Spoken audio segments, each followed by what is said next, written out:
Oh my god, the cheers. Thank you so much, Zoe, the gang from the van. This is my son leg day. I'm Lemon Kiki. Hi. Great voice. If you call me mommy, though, I swear to God, I'm going to block all of you. But we have an amazing match. For those who don't know who, like Day and I are, we cast Contenders, where that's a place where you get to develop all kinds of talent. When I think of two teams that have been incredible at developing talent, I think of the Vancouver Titans versus the Boston Uprising. That'll be the match we're covering today. Yeah, Vancouver and Boston Lemon, they've both done a really good job of harvesting from contenders to rebuild teams that kind of need a little bit of a kick to get to where they want to be. Yeah, it's no secret that Vancouver Titans, as Verdesk brought up, they've not had a good couple of seasons. Since they lost that runaway core, things have been languishing a little bit, and so it's almost a full rebuild here from the Vancouver Titans, but they're going up against Titans in the form of a couple of the names that are on Boston Uprising, which you're going to be able to take a look at in just a second. And there is one that everybody who's ever witnessed competitive Overwatch knows, and that is Striker, a titanically terrifying tracer player and a hit scan menace to boot on things like the Widowmaker. Striker back on Boston Uprising is going to be the final boss that needs to be dealt with by Vancouver Titans. Man, if you thought Boston had some firing power, they have such a large roster, they brought the whole army for this match. The fact that they have 3 choices of tanks is incredible. Boston, Marvel, It's Al, Punk as well. And I'm excited to see who's going to be starting us off. And it will be Punk, the young superstar. And I know he's been on Boston for some years, but I remember back in my day when Punk was in Contenders, and he had such a supportive family around him, and he was up and coming, and we knew as casters that this guy was going to make the league. But we were surprised to see him start over Marvel and others when Winston is so meta. On the other side, when it comes to the veterans to lead these teams, Lemon, look no further than Marsa. This guy has been in this league almost since its inception, I believe 4 seasons deep now, and a second place finish last year. Marsa definitely has the pedigree to really be able to lead a team to victory, especially from that main support position. And in this current meta, when you want a Lucio who's able to get up and start fragging, you don't have to look much further than the Finnish fury of Marsa. Yeah, I gotta bring that veteranship to this team. A lot of rookies on Vancouver, including False, who is the only choice of tank, quite literally, for Vancouver. And I know there's been some talk about what False is bringing to the table, but I gotta be bringing that False positivity, because when I see False on the top Contenders North American rosters, American Tornado, you name it, he fits the shoe when he needs to. As in, he fills the role and he steps up, and the results don't lack when he's on the roster. But now that he's in the league, he's gonna have to prove himself as the only tank now since, 5v5 and all. Yeah, that is a lot on one player's shoulders. Moving on to our first map here, it's going to be Ilios, Lemon. And this is a map where the off-tanks can reign. We've seen a couple of teams that love to play their off-tanks here, be it the D.Va or the Zarya, but it feels like across the league, a lot of teams have settled on the utility of Winston, and particularly how he interacts with, bullies, and synergizes with the almost ever-present Ana as their go-to tank. As we head into the map itself, you can enjoy the nice new sun-bathed glow that Ilios is enjoying these days. I wish I had some glow. I haven't touched grass in a while, though, so at least I can feel it through spirit here on Ilios. And I love the relighting that they did on some of the maps, including Ilios, who is now all nice and sunsetty, very romantic. But we'll see what kind of love story we're going to see between two off-tanks, Punk versus False. Now, False being the rookie, but Punk is such a young boy. I feel like he's always going to be a rookie in my eyes, but not in terms of skill. They're both ripping out on the D.Va. Maybe. The D.Va here is going to do a very good job in trying to shut down the de facto second DPS, it's the Soldier 76. But on the Boston Uprising, Valentine, who we know more as a flex player, is going to be picking up the Echo, and is only the second player to do it, I believe, after Yaki essentially became an average Echo enjoyer yesterday and accounted for 100% of the playtime on the hero. On the other side, Striker, we talked about their Tracer, but also his properties as a hit scan menace and looking to try and reassert themselves as a true domineer of the faction. Well, I really like Striker's positioning. He went right to the point. And playing Soldier, you always want to have those type of off angles. And look, they surrounded the Titans, got them low enough where Valentine can get this focusing beam out. 6v5, False is slept, and he was trying to dive Crimzo there. So already great peel, but also you've got to be really careful with the timing on your Matrix when trying to dive in on it, because those sleeves will just ruin everything. The real difference in his composition, so Lemon, is going to be the Lucia from Marsa, and this needs to be used to help Vancouver Titans get on top of a much slower Crimzo, who's going to be relying a lot more on Punk to play a classic off-tank style that's heavy on peel rather than heavy on dive. Punk almost losing their mech though with a chase from False, and Vancouver Titans are going to be able to flip the point early here.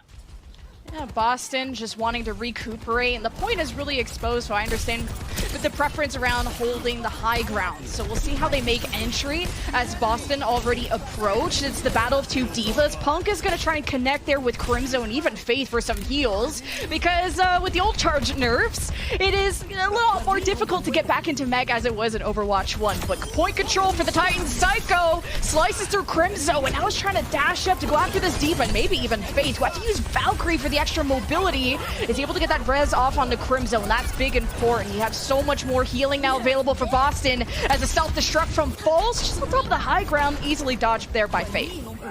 Just allows for a quick remake, and that was Valentine who's been the recipient of a nano boost. The Spire can't take the pressure that the sticky bombs do provide, and now a duplicate is good to go for Valentine to cleanse himself if need be, but first port of call is going to be that duplication. That's a good tack by, so just to finish off the job. Remember, it was Boston all along that had the point at the start. Vancouver Titans zoned them off, got control, and managed to stagger things out to 50%. Now Boston at full force, we get to see what new Echo looks like, because I felt like it was only Yaki on day one that really used the Echo at all. I love continuum of value there from Boston Uprising as well. They give the nano over to Valentine to beam down False, which they can't eat. That amplification, that amplified beam can't be broken, and that allows for a free use of attack visor afterwards. Well, Valentine decides to duplicate the Ana, so maybe two, I would say, okay, one nano. Crimzo doesn't have his yet, but we're going to give that over to Punk, who's going to dive straight for a Spire, who has attack visor. All attention has to be demanded on him as Punk flies to Jupiter, tries to mech someone, he gets Psycho with it, and Boston only had Faith heals, which Faith is still coming back from spawn, so Boston is just a matter of time before this crumbles. Punk legitimately getting pocketed by two Annas. That's pretty cringe, bro, say the Vancouver Titans as they try to once again take over the point. Punk has to sacrifice their mech, but now the Brigitte has arrived. You've got to be careful of Marsa, who's looking for boots. A sprint keeps Striker in play for now, and forces out Marsa and that sound barrier. Boston keeping control just by a few seconds, even without having any supports for the longest time. You see Crimzo and FaZe just trying to cross over to the point, but no one from Boston is helping them making that journey, so Vancouver finally get the flip, and at least only 30% gap in the score. Psycho here doesn't have a blade available. And the question is, do you want to wait to try and combine that with the nano boost? And it's a little bit more tempting at the moment, Lemon, because Vancouver Titans aren't using the classic Winston, which we expect with these compositions. And Winston's a very tempting target to give that nano boost over to. So I imagine we're going to see just a little bit of poke eating to allow for Scariffa to farm up this nano. Well, Psycho has the blade, and he says, come at me, bro. Let's see what you got. Then Boston, well, you still don't want to get close to that Brigitte of Faith. Who's he trying to peel for? He's up in the window. Psycho can't climb. He's only 4 foot tall. He goes after Crimzo. And really is not. Psycho's not connecting on anything. And he's biotic grenaded, so really can't get more aggressive than that. False going to clear up map control for the Vancouver Titans with the self-destruct. And as everyone tries to cross, it's chaos on the field. Oh, Boston, what do you have left? Crimzo with the nano. Boston still standing tall as the Titans fall one by one, and we almost have a 99-99 in our first round. The locomotion was a little bit dodgy there from Psycho, and this forces out the Echo. In contenders, Psycho known for the Echo, known for the Farah, very much an airborne threat, as Vancouver Titans will make a mad dash to trigger overtime, and that's exactly what will be done as Psycho and False establish themselves on a point, and Scripper gets a clutch sleep here. Oh, both supports were dove, but Skyrippa had the most critical sleep, and Crimzo falls to a big resource advantage for the Titans. In the last fight, Faith under fire. Psycho wanted to finish, gets distracted as Faith heals himself up, probably with the support passive, as Punk tries to matrix everything he can. Psycho flies back to his supports. It's an all-out brawl on the point. fight, the 2v2 even as the rally, the overhealth into effect for the Uprising, the resources they need to keep on kicking. And there the round ends for the Uprising, who stand tall over the Titans. And there it's Faith, feet planted firmly on the ground, popping the rally, giving that additional health, which made it so much more difficult to find real purchase with things like the focusing beam, which does 4 times as much damage, 50 to 200. When you move onto a target that's below 50% health. We have ourselves a pause here, Lemon. So this is a great way to point out that Vancouver Titans, I know that we're one stage into their season, or one stage of a control map into their season, but one of the things that's really enthused me in this first stage is that we've seen people like Scarippa hit a clutch sleep. And that's something that I think that Vancouver Titans didn't really have before. They didn't have much of a clutch factor. When the chips were down, previously we saw Vancouver Titans kind of fold. And another interesting lore tidbit about the previous season of Vancouver Titans against Boston Uprising is that I believe their only win last season was a 3-0 sweep over the Boston Uprising. So Vancouver Titans were kind of their boogeymen. Boston Uprising, for some reason, just uninstalled Overwatch when they were up against Vancouver Titans, who, by all metrics, they should have absolutely stomped. I mean, a lot of people are favoring the Boston Uprising, including the desk, including our armchair Reddit analyst over yonder. So it was actually quite close, 99-99. But when you bring up that support play, I do agree that there was an important clutch factor of Skyrippa living longer than Crimzo at the end. But what ended up being a big tide turner was Faith swapping to Brigitte halfway through that Lighthouse map. And you would think Brigitte is kind of this knee-jerk reaction to Tracers, and still the truth in Overwatch 2, despite the lack of stuns and the fact that Rally is overhealth instead of armor, which is inherently weaker. But Faith still managed to have that AoE heal so that Boston could have stronger fights on the objective without having this like single target business happening. And Faith could protect Crimzo a lot more, which gave Boston just that extra edge at the last seconds of that fight, because Faith had a wonderful rally that kept Punk going at the end. Hold up. Wait a minute. London, your game is over. What are you doing here? Vancouver Titans, they're hovering the old May Rhine rush at the moment. And one of the things here is that Aspire might be able to play independently as a pretty poggers Widowmaker. But the thing is, the healing that Aspire can get is going to be pretty heavily relegated to health packs. It's going to be very difficult for Scarippa to hit those long-range healing globules. On the other side, Boston Uprising, they can run into you with a Zarya and a Reaper, and they might find themselves a 5 versus 4 while Aspire is elsewhere. And Aspire, a lot of people think this is a Widow map, and there's great sightlines for it, but it's easily countered by the way Boston Uprising rallies were positioning, which was on that corridor that Skyrippa was currently sitting on, because that blocks a lot of the line of sight, but they've decided to go back and swap the composition. Tell me about this Doomfist. Well, Punk's here looking to get multiple slows as well. And remember, the slows that are given over by the Seismic Slam, that is going to allow for Striker to very easily close these gaps, but Psycho has closed up Striker's head for a second. That's a great opening pick to grab. And Boston Uprising, they're going to lose out on multiple fights here. I mean, because they already gave up the first capture in order to swap over to that Doomfist for the initial engagement. Yeah, May is a sniper, by the way. But also for you non-aimers, May is way more fun at Overwatch 2 because her primary fire now doesn't freeze, but actually does a lot more damage. It still has an inherent slow, which is going to enable falls on the approach. But in the last series we were watching, we saw the brawl with the May and how it doesn't work out. But we'll see. Valentine applying pressure, gets help from a friend, and slices and dices 2 and 3. Boston took the time to swap the comp, and look how it's paying off. No way they do that 4v5. This is one of the things that the Overwatch 2 tech beta has really shown us, Lemon, that no longer does the first pick matter as much. Sure, it's a power play, and you can really start to leverage those picks, but 4 versus 5 is so much more doable than the clutches before in a 5 versus 6, because with only one tank that could be easily outmaneuvered by DPS that are 10% faster, it's much easier to try and find the squishy underbelly of a team. Yeah, it's going to be hard to get shots on the Crimzo, because he's hiding exactly point where you need to position against Widows, where you have the most cover on. It's just a little tough for Crimzo because he also needs to see his teammates. So they have to just adjust their positioning as Punk gets a little too close to the sun, punching into a small room. The ice block stand in his way. The point control is still for Boston as a nano was delivered to Punk. And that was enough really to ward off the Titans. They're missing Psycho, and Aspire, unless he gets a big pick or False, has a lot of energy to turn this around. Boston can still hold. Punk had some really good short leap tech there as well, which we'll talk about after this fight in particular. Striker has expended his Bardic pad and may now decide to follow in Punk, who at the moment seems a little bit happy to just hold back for a moment, wait for Aspire to be clocked onto, and in the back it's Valentine with the blade. Clocked on, yeah, tick-tock, and you're dead. Vancouver Titans falling as Boston will take a lead. And that's the type of initiative I love to see out of Valentine. Was on this roster before, and you can tell the confidence grows when you get to play beside someone like Striker. Alright, so I want to talk about the short slam that Punk did here with the seismic slam, where you basically do it in place and still bring out the shockwave. It's better Doom tech, and it means that Punk has been practicing a lot of Doomfist, which is something we kind of anticipated because Boston Uprising have 3 tanks on their roster.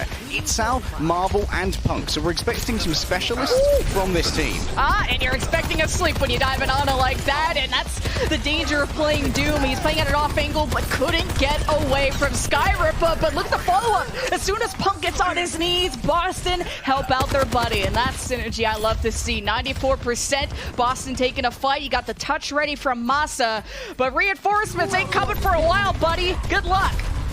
All right, Masa, for one-man battle royale, but I'm afraid that there's going to be no chicken dinner for you, son. There's Venano onto Valentine, and I'm afraid February 14th is a while from now. Wow.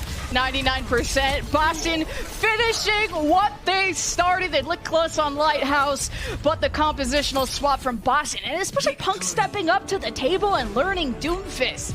This is incredible what Boston are doing right now. They take map 1. A proactive reaction as well. To give away that first cap on Ruins to swap over to the Doomfist is really enthusing in that it seems like Boston Uprising have some very strong in-game calling and leadership when it comes to compositional swaps.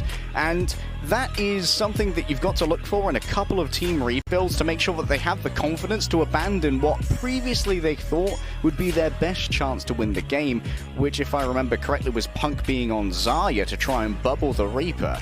But they decided instead they wanted the additional reach of the Doomfist, and Boston reached in and grabbed themselves a map win, Lemon. Yeah, Boston looked really good in terms of how they were diving, but most importantly, when Punk was down, Valentine was there to back him up. And then Striker, he still do be striking. So Boston take game 1. It's a 1st to 3. We'll see you guys after this break.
still going to get blown a bit. Meeting 4, now the Nano Blade comes through, and there's no counterplay to it.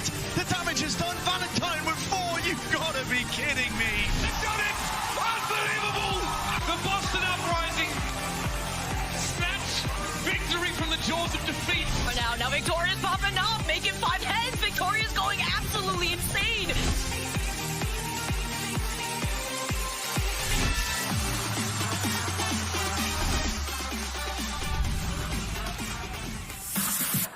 We're going into game 2, and it's Midtown, a new map for Overwatch 2.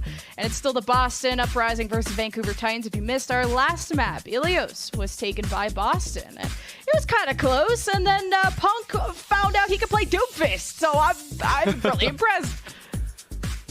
I didn't know that hero was a tank now. Yeah, if you are tuning in to the Overwatch League for the first time in a while, yeah, Doomfist is a tank now. I think that a lot of Doomfist becoming a tank was because it kind of fits his playstyle a little bit better. The Overwatch dev team's design philosophy has been quite heavily about removing crowd control from DPS characters like Doomfist, and because Doomfist was so reliant on that, he kind of got shifted over to the tank category instead. We've got ourselves a couple of subs here, Lemon. MCD coming in for Crimzo is interesting. Both of these guys have really good armors, but I'd say that MCD's probably got a touch of an edge on the Zenyatta. But at the moment, we haven't seen a huge amount of Zen, but it's always an option in the back pocket. Now the flex supports are making a big impact right now, especially the Ana players. Without that off tank, I feel like the biotic grenades from Ana have been a lot more free, and especially with the support passive, Anas don't have to not nano themselves, that's deathmatch, but to grenade themselves anymore. So you saw how much of a difference that made, but now bringing in MCD, I agree. We could be seeing some Zenyatta, but hey, it's the first match for these teams. I'm expecting the unexpected. And speaking of other substitutions, we're going to see Shockwave. Yeah, Shockwave coming in. For my money, probably the most scary player on the Vancouver Titans. They were highlighted by Custer on the desk as a player who has been in pretty high demand since they first came in. I believe as one of the emergency subs in the post-runaway cataclysm of Season 3 Vancouver Titans, rather, back in 2020. And then went over to the Philadelphia Fusion, where unfortunately didn't get a huge amount of playtime. There were visa issues for a little while getting to Korea. But now Shockwave is going to be part of a team from the start and an integral part of how they're planning to work through their games. And I think that Shockwave here might be integrated in order to raise the tempo. We know Shockwave has a fantastic tracer, and alongside Psycho's Genji, we could see Vancouver Titans put false on the Winston and just go straight through. I wonder if Punk's going to bring out the Doomfist again. He got me kind of excited because we didn't see a lot of Doomfist yesterday except from Hog. So I didn't even know Punk was learning the Doomfist. He looked pretty good on just like the one round if I had to be like a one round Andy. But hey, look at these accolades from Psycho. Not a lot of people knew about him, but he was one of the best like DPS players when it came to Contenders EU. There's a lot of stars on these rosters, but Psycho definitely sticks out. And Psycho was kind of a player on the rise as well. 2019 and 2020, he was a name that we knew but didn't really command as much respect. But 2021, alongside Falcons, a roster that, by the way, he put together, I believe, for a mix on a fairly random minor tournament, but eventually got picked up by the Falcons organization when their skill was recognized. At first, I kind of knew Psycho as a Soldier 76 player, at a time when we didn't really know any Soldier 76 players. Like, to be a Soldier 76 main was really weird and a little bit throwy, a little bit throwy, a little bit gimmicky. But in 2021, we saw a lot more May, a lot more Echo, because those were, of course, the de facto flex DPSs that you kind of lent over to. And we know that Psycho is definitely very good at those, but Shockwave has a similar hero pool and that he can flex to all of those as well. And when it comes to Midtown, just making sure all our players are good to go. We'll be jumping into game 2, where Midtown, for those who haven't gotten a chance to play the beta, it's a really fun map. The point has been very difficult to capture. I'm sure if you guys watch day 1, I'm not going to spoil the results, but it's a struggle bus of a time. But you do get to unlock a fire twuck when you do capture the point, which is the most exciting part of that so map. Much. I had to at least once, but here you go, Midtown. There is that kind of overarching metro where some brawl teams can actually go through that metro choke. Even Orissas can barrel through there. We haven't seen a lot of Orisa, but also a lot of brawl teams can actually go underneath, or even if you're dive, if you're a Doomfist, you could slam on top of the Metro. Not on top, but go over it. And that's also exciting. There's so many different strategies in Overwatch 2. Yeah, Midtown for me is a map where I love to play the Winston Lemon. Geographically, it works fairly similarly to Watchpoint Gibraltar in terms of how powerful the high grounds that surround the main thoroughfares of ingress around chokes can be. And you'll note that on point B, we see like a underpass kind of thing, a lot like the car wash that we have on Gibraltar, and it functions in a very similar way to how teams defend Gibraltar A. As we roll out here, it's going to be Vancouver Titans, currently languishing at 0 maps, 1 starting on the defense, and they've put False on the Reinhardt. Not a hero that False is known for, Lemon, professionally very much an off-tank player, but this is a brand new era of Overwatch, and an era where the word off-tank doesn't exist. You're simply a tank. I know, everyone was freaking out when they announced like 5v5 because they're like, oh, I guess off-tanks are out of a job. But no, off-tanks can learn a thing or two as well. And the fact that Punk is learning Doomfist, False is learning Reinhardt, says a lot about how much time and how much work these players have gone through the beta to just step up for their team. Because there is no off-tank, there is no someone else, especially when it comes to the Vancouver Titans. You only have False. So there's a lot of weight on his shoulders, but when it comes to False, he's been able to handle that team after team when it comes to contenders and never dropping those results. So I know False has been like a low estimation, as like kind of any rookie comes into the league. There's low expectations, but after seeing False perform in contenders, I know he has what it takes. Maybe it's a long-term project though. We'll have to see how immediate Vancouver Titans' success will be. And speaking of rookies as well, it's kind of interesting that Vancouver Titans appear to be using Skripper as their starter. The Romanian warlord, previously of the British Hurricane. One of the very few actual professional Romanian players, alongside, of course, the other flex support that everyone knows, ML7. So Skripper and him kind of blood brothers from over there. And Skripper has proven themselves to be pretty meta-resilient. Across multiple years, they've been staying at the top of European contenders, regardless of whether they're required to play for Zenyatta, the Baptiste, the Ana, or, as loathed as it may be, the Moira. Well, shout out to Get Quaked On, who showed me how scary Doomfist is on this map, because I'd be chilling on the other side of Metro, like texting, and then all of a sudden I'm getting punched out by a Doomfist. So Punk can actually go over top of this Metro. He could also just barrel through the Metro, really just depends. But with Psycho hanging around in there, you could get walled off, and that's a recipe for disaster. So Boston have to choose their approach carefully. Sometimes the Genji deity just quakes on you. Punk for now, yet to invest too much. Look at this, Psycho's in so deep. How's he managed this? Needs a rescue desperately. Vancouver Titans, come get your boy. That's just kidding. That's just kidding. Or now that it's traded, I mean, MCD will be back. Come get your mans. I mean, MCD will be back pretty quickly. Without Striker, though, I'm not feeling confident going into a fight without Striker. So we're gonna wait a bit. Dude, Psycho's gonna take years to get back though. May's not a particularly fast girl. Doesn't have that experimental patch anymore where she could speed herself up with the old ice skates. Valentine for now poking away, and look at this, Vancouver Titans have been cowered away as they wait for the reinforcements. That's going to give Boston plenty of space to work with on the point. And now Valentine can play from over and have inherent cover. See, Valentine wants to get into the back line. He does not want to tangle with a Reinhardt, but actually gets shot at an off angle from Shockwave, so this is a really good spot for him. He can also just run away. There's a health pack behind him too somewhere if the healing pad isn't enough. But Vancouver Titans did a good job of attracting attention away from Shockwave so he can get those picks, and Boston couldn't figure that out in time. Yeah, Vancouver Titans also did a really good job of ceding space there and disengaging to make sure they had Psycho with them to be at full power for the re-engagement. I think that Valentine may have played that one a little bit poorly and could have gone up onto one of the rafters where you currently see Masa hanging out for basically free poke and to force Vancouver Titans to displace their crosshairs majorly in order to force him out. Look at this Amp Matrix. Skyriffa's like, I got you, buddy. Shockwave is there.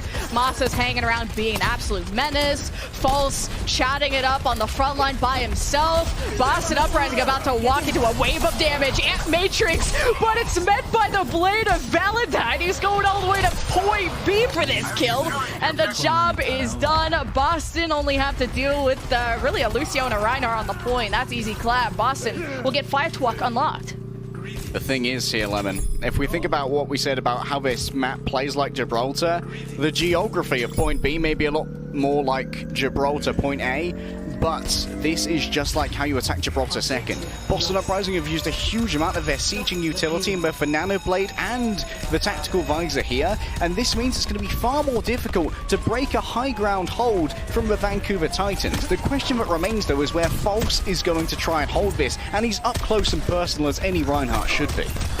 Punk trying to find an off angle, but False, being a body blocker too for his team, knows where Punk is, and there's the shockwave on the other side, keeping Punk marked. He jumps in, spots Psycho. Maywall comes up, but not the ice block, and that's probably a cooldown really important for the Boston Uprising engage. And the meter strike from Punk, well, that can be used defensively, but this tac visor used offensively as shockwave sends Boston packing. No actual kills though. Boston were able to speed back fast enough thanks to Fate, but Punk didn't engage with the rest of the team, so they might have to wait a second. And now with a Doomfist, you're going to have a little bit of a weaker poke phase here because Punk can't really protect anyone from incoming poke like the damage from Shockwave. And of course, Psycho doesn't suffer from damage drop-off either, so they can freely snipe away. For now, all Mars has to do is consider how to use this sound barrier. Do you want to try and counter barrier Faith? The question needs to be answered now. Well, he said, leg day, watch this. Both sound barriers dropped. Vancouver Titans had the Ant Matrix as Boston funnel. It's only pain that they're going to feel, and now the door is closed, so Boston only have 2 chokes to go through, where the Titans have a brawl and a slam with their name on it. False sees the Genji. I think even the Doomfist go past him, so False approaches the backline, gets FCD on his knees, and that's an easy kill. And without that healing, I don't know, Boston, what you thinking about? Ref is camping us with a slam, and there's no way to block it when you've got the Doomfist as your only tank. You've got to interrupt it somehow, be it by boop, by punch, by sleep, or by some other nefarious method. Vancouver Titans have identified on the geography of this map that their rush is at its most powerful when you let that door close and you let your Rhine get close. However, they cede a little bit more away, thinking Boston, they might have a game plan for this now. So we change the geography, change the game, and make Boston reconsider their plans. Yeah, Punk has to play confident here as the Doomfist, and everyone has to be on the same page as him when he engages. There are no second chance if you're a Doomfist. Your kit is very limited once you go in. Very little chance of getting out. Vancouver Titans on the high ground. You see Boston approaching on the left. Punk engages through the front. Valentine with the blade, and False is stunned up. Skyripper is dead, and there's really not much left of the Titans after this as Boston are cleaning house. It may have cleaned the house, Lemon, but spring cleaning is far from over because Boston Uprising are ready to potentially just continue to sweep back fourth here. They've only got a Meteor Strike to do so, though. Vancouver Titans, they didn't use anything in that previous match, and that means that Valentine and Striker have both invested their major ultimate. Sure, Punk can be forced out here and made to use this ult early, but how do you secure this point?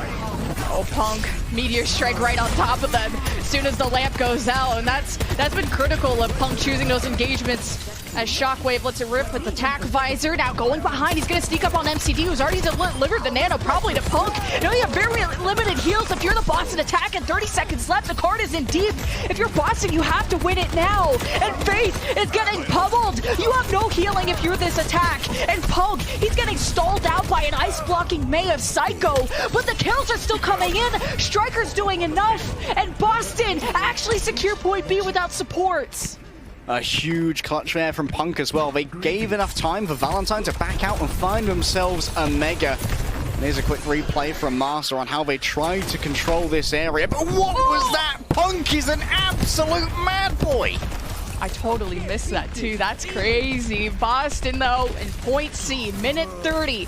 You're new to Overwatch, you get a little bit more time every time you get a checkpoint. Now, Striker, this high ground is really dominant. It's actually mirrored on the other side too, and you see Shockwave waving back. So Boston, how are they going to control this? They got a sound barrier engage, and Psycho has the Blizzard. He wants to take the fight close to the ground. You see False is waiting for that. Once Valentine has zoned them off, now Vancouver are left. Now they actually start to approach the backline. Master has to be careful not to be caught in a crossfire here, but it's Striker who alleviates more pressure with the tactical visor lemon. However, Vancouver, they can disengage here pretty safely and reset for the next fight, which is going to be very much dictated by the Blizzard. There's no way to block this, but it can be easily escaped from by the Genji, by the Doomfist, and by the Ana if Faith saves this speed boost as a countermeasure. Such a high ground duel between both these teams. Vancouver also had a really good sleep on the striker, but he ran away too quickly. But now you have False going towards the Ana. That's FCD ambitious. with a good sleep. Faith activates the sound barrier, and Boston got to figure out, are we going forward? Or are we peeling for these supports? Both Anas traded out. It's dive, beat dive. You're seeing it on the card. 10 seconds left, only 3 members. But Punk is stunned up, but defeats False with the help of his team. And Boston approaching the end of the finish line. False's charges are being controlled so well right now, whether it's by Punk or whether it's by MCD. And look at this, the Nano Blade is good to go. Valentine in overtime might be able to secure this entire map for their team, and out it may come, Lemon. That's a reflected sleep, no way! Oh my god, Valentine! And he's going after Masa. Oh, skate faster. And Valentine's like, you're not even worth it, buddy. Meanwhile, Shockwave has been on the flank of a century behind the Boston Uprising, and Shockwave actually got some value. He's got some picks. We're looking at the card. I'm seeing 3 of the defense. Respawn's much closer. Boston, we'll see if they have enough gas in the tank for this fire truck to get home. Scarippa puts out the Nano. It's onto False, spaced out for just a second. The direct there with the sound barrier, and Masters in. He wants MCD. Supportal combat, as Doyle would call it, goes the way of Vancouver. Another? But Masa says, I'm the leader of this team, and I'll show you how it's done. Overtime about to wisp away, and Boston unable to complete the map. But after seeing the trials and tribulations of how they got the point, I'm very impressed they got this far. Dude, that's such a sad continuum of events from Valentine, where you get given the Nano, but you don't want to pull out the Blade because you're still gambling on whether or not you're going to be able to reflect that sleep. Because at that moment, Boston Uprising knew that ideally they'd be able to plan for forcing out the sleep before the Nano Blade came out. But because there were only 3 people on the cart and they were in overtime, they had to take the risk of trying to have Valentine outskill Scarippa, which he did, to be fair. But after that, the Nano had lost most of its luster and its time already, so when the Blade was drawn out, a simple boop from Masa made it easy to escape with that speed boost, and kind of left Valentine without any purchase to be gained with that Blade, because the sad thing is, if you don't continue popping off on that Blade, you just swing impotently at the air. You can't even use your shurikens. And then, so you're talking about the Genji diff that happened. Also, the Soldier, the different styles that we're seeing from Soldier, where Shockwave, for example, was playing False, who was mostly on the Reinhardt there. And even in our previous series, where we saw Soldier paired with a Reinhardt, we saw a lot more Soldiers sticking to the Reinhardt. But when it comes to Shockwave, this guy was in Narnia! Like, Narnia and getting value. And that's where Shockwave, I was like, you better not be too late to this party. Ain't gonna be no pizza remaining. And he still got back. It's time for the fight. It's a little sketchy, and Respawn's definitely helped the defense, but we'll see if a good offense can help Vancouver Titans close up this series, at least tie it up 1-1. All right, False on the Winston, Punk on the Sigma. We've seen Punk Sigma over the last couple of Overwatch League seasons. Is nothing to be sniffed at. However, it can very easily be overwhelmed by a Winston Lemon and has to be very careful about its positioning.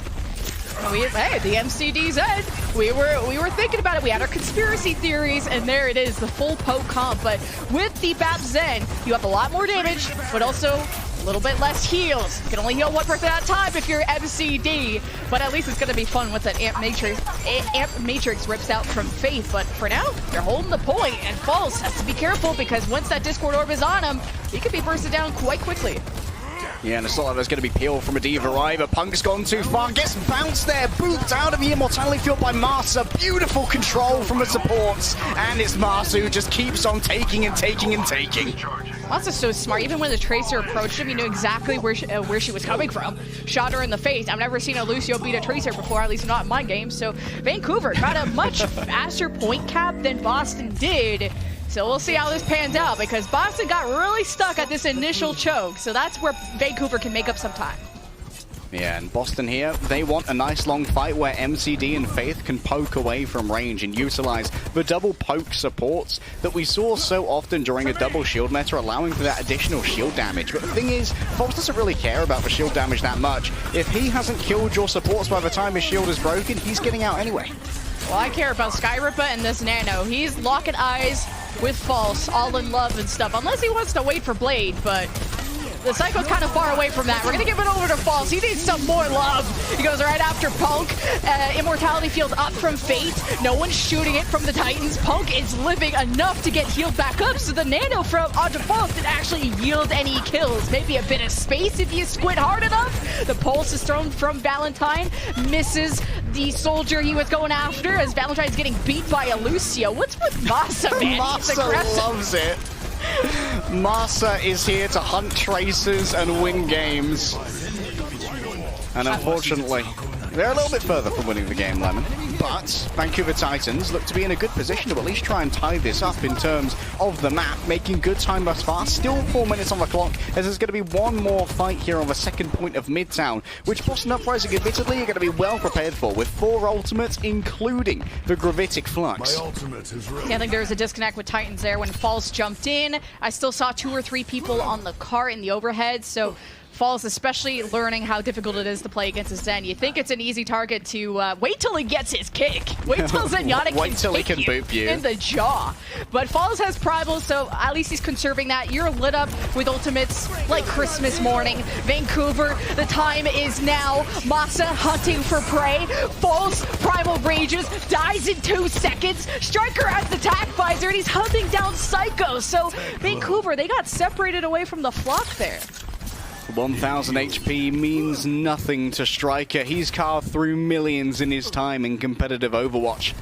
And it seems like Striker is very much, once again, ready to be the superstar of a team on the rise. This is where Striker began his journey and surprised the world with the efficacy of his Tracer.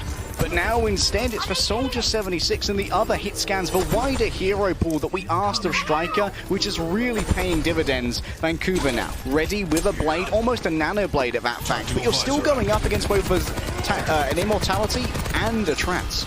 So Fall starts his dive, but MCD is set up so far deep, I don't even know if he can reach it. Drake hasn't even been bothered yet by MCD up until now when the blade was thrown from Psycho. It's a good counter from MCD as Boston Uprising are very stable at the back of point B. Now you have 2 meters where you're stable, so I'd like to see it take a bit more space because that payload is approaching 4 meters away. Masa with the sound barrier. Now it's a big investment from the Titans, but if it yields a win, that's what's most important. Valentine starts going after Sky Ripper, throws out the pulse. The lamp had it coming. He looked at me funny, but Titans, they stand tall thanks to Psycho finishing off all the kills, and point B will be capped. And one of the most important things there, Lemon, was Psycho understanding not to be greedy with a nano blade. They knew they were going up against the Transcendence from MCD, so they allowed for Punk to get low on the Sigma to a point where they could be slash and dashed that 1-2 combo for an instant kill and then get Psycho out of there and simply allow for a reset while MCD was forced to simply wiggle around in trance with that extra movement speed, doing a sad little wiggle of a Zenyatta. Now Punk has moved to the Zarya, and this means for access to the high ground is going to be even harder for Boston Uprising because guess what? Striker and Valentine don't have vertical mobility either. And if you're new to beta, Zarya has 2 bubbles and really scales well in the long fights. When the short term, she may struggle as Shockwave. Struggle to just find a target. Especially looking into the Amp Matrix, it's like looking into the Eclipse. You just don't want to do that. Vancouver Titans, 2.5 minutes. They're chilling. They've gotten a lot of cart push for Boston just being so far back.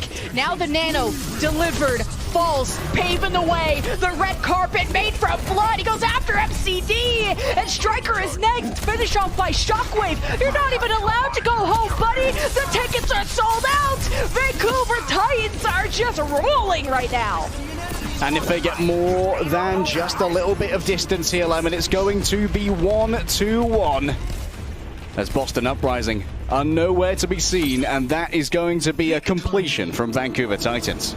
And not only that, a map win, Vancouver.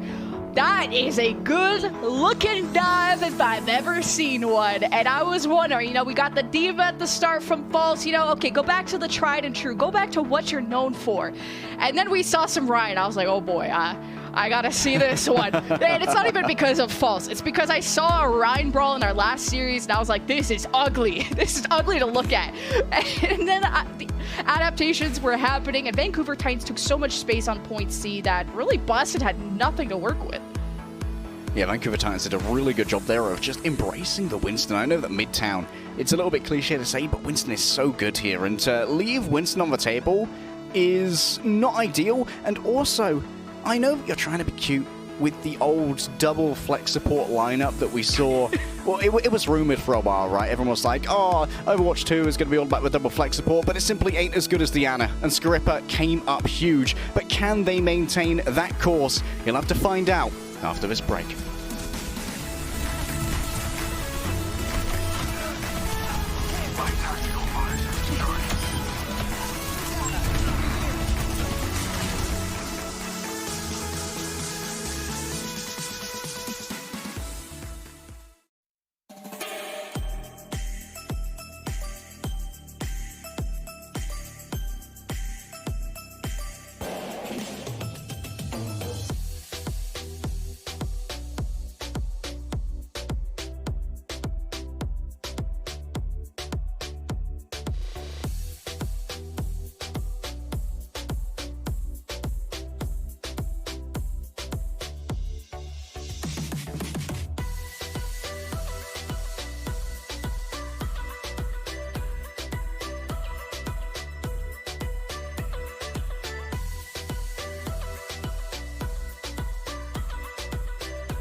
performance in this fight. The Danish Dynamo laying down the law.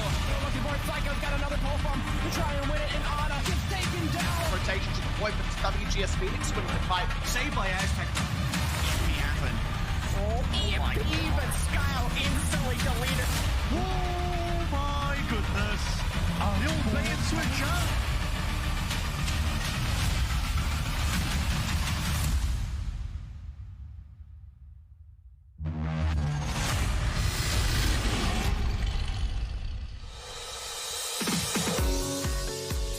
We're back going to game 3. It's 1-1 between Boston and Vancouver, but did your predictions hold up?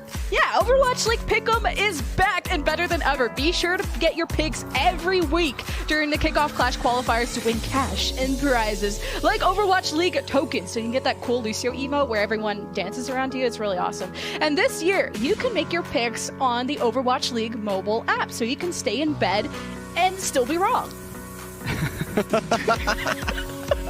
Speaking of picks, today, Lemon, our desk has been a bit of a hive mind, and everyone predicted that it would be the Boston Uprising taking this one away. However, the degree to which they would win might have been in contention because, well, as we've just seen, we've allowed Vancouver Titans to rush away with our second map of Midtown off the back of some very good Winston play and some really good understanding of win conditions. But on the other side, I think that Boston might have been getting a little bit too smart for their own good and bringing out some more weird compositions with Sigma that were very vulnerable to being outpaced.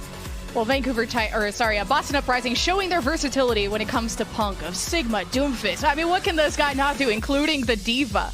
We'll talk about our substitutions in a second, but most importantly, what I loved about Vancouver Titans is the pacing of their dive. You give them an inch, they take a mile, but they only taketh. They never giveth away. And Boston could never really match that up, especially at the end, and they kind of got rolled.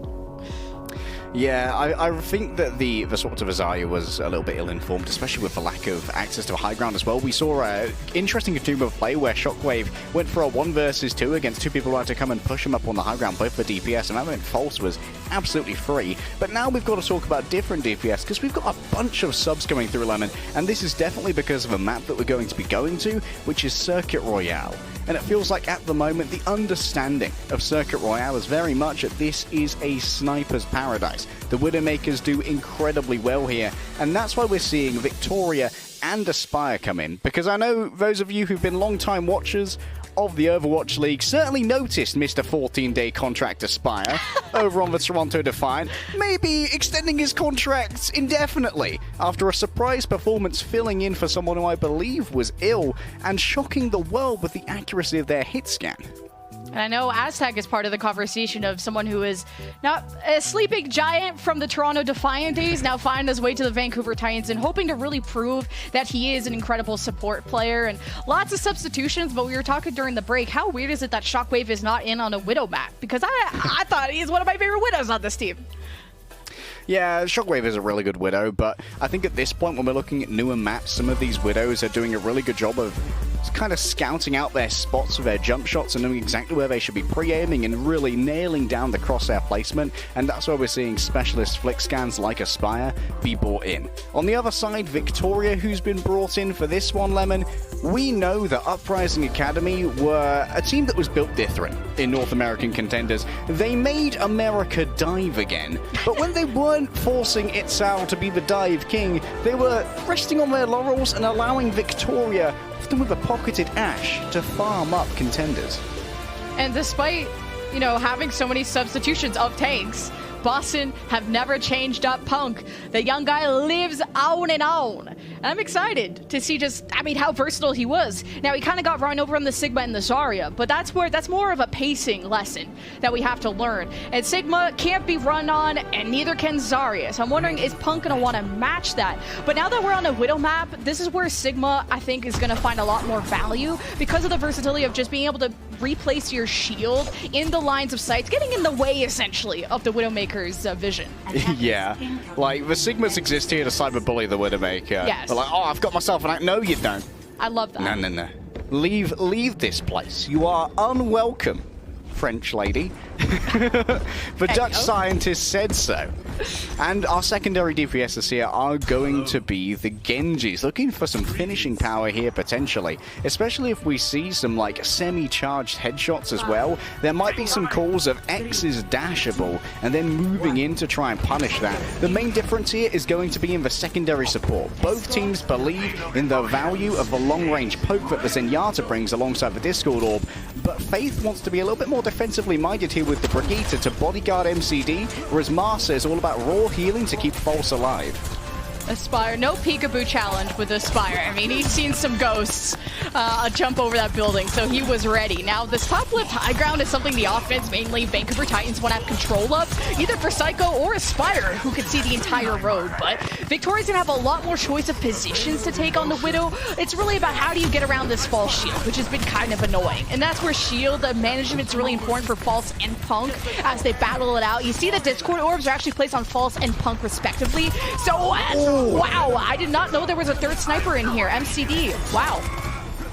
All right, it's the Korean sniper who strikes first in this case. Aztec is going to be taken out as well. MCD is the last Zen standing. And it was so important that Aspire survive on that angle, Lemon, because when you are on that angle and you force the shield of Punk to come towards you to try and cut you off, that's when Punk's vulnerable to being overwhelmed by False and Psycho in a cumulative dive. Good catch, Valentine.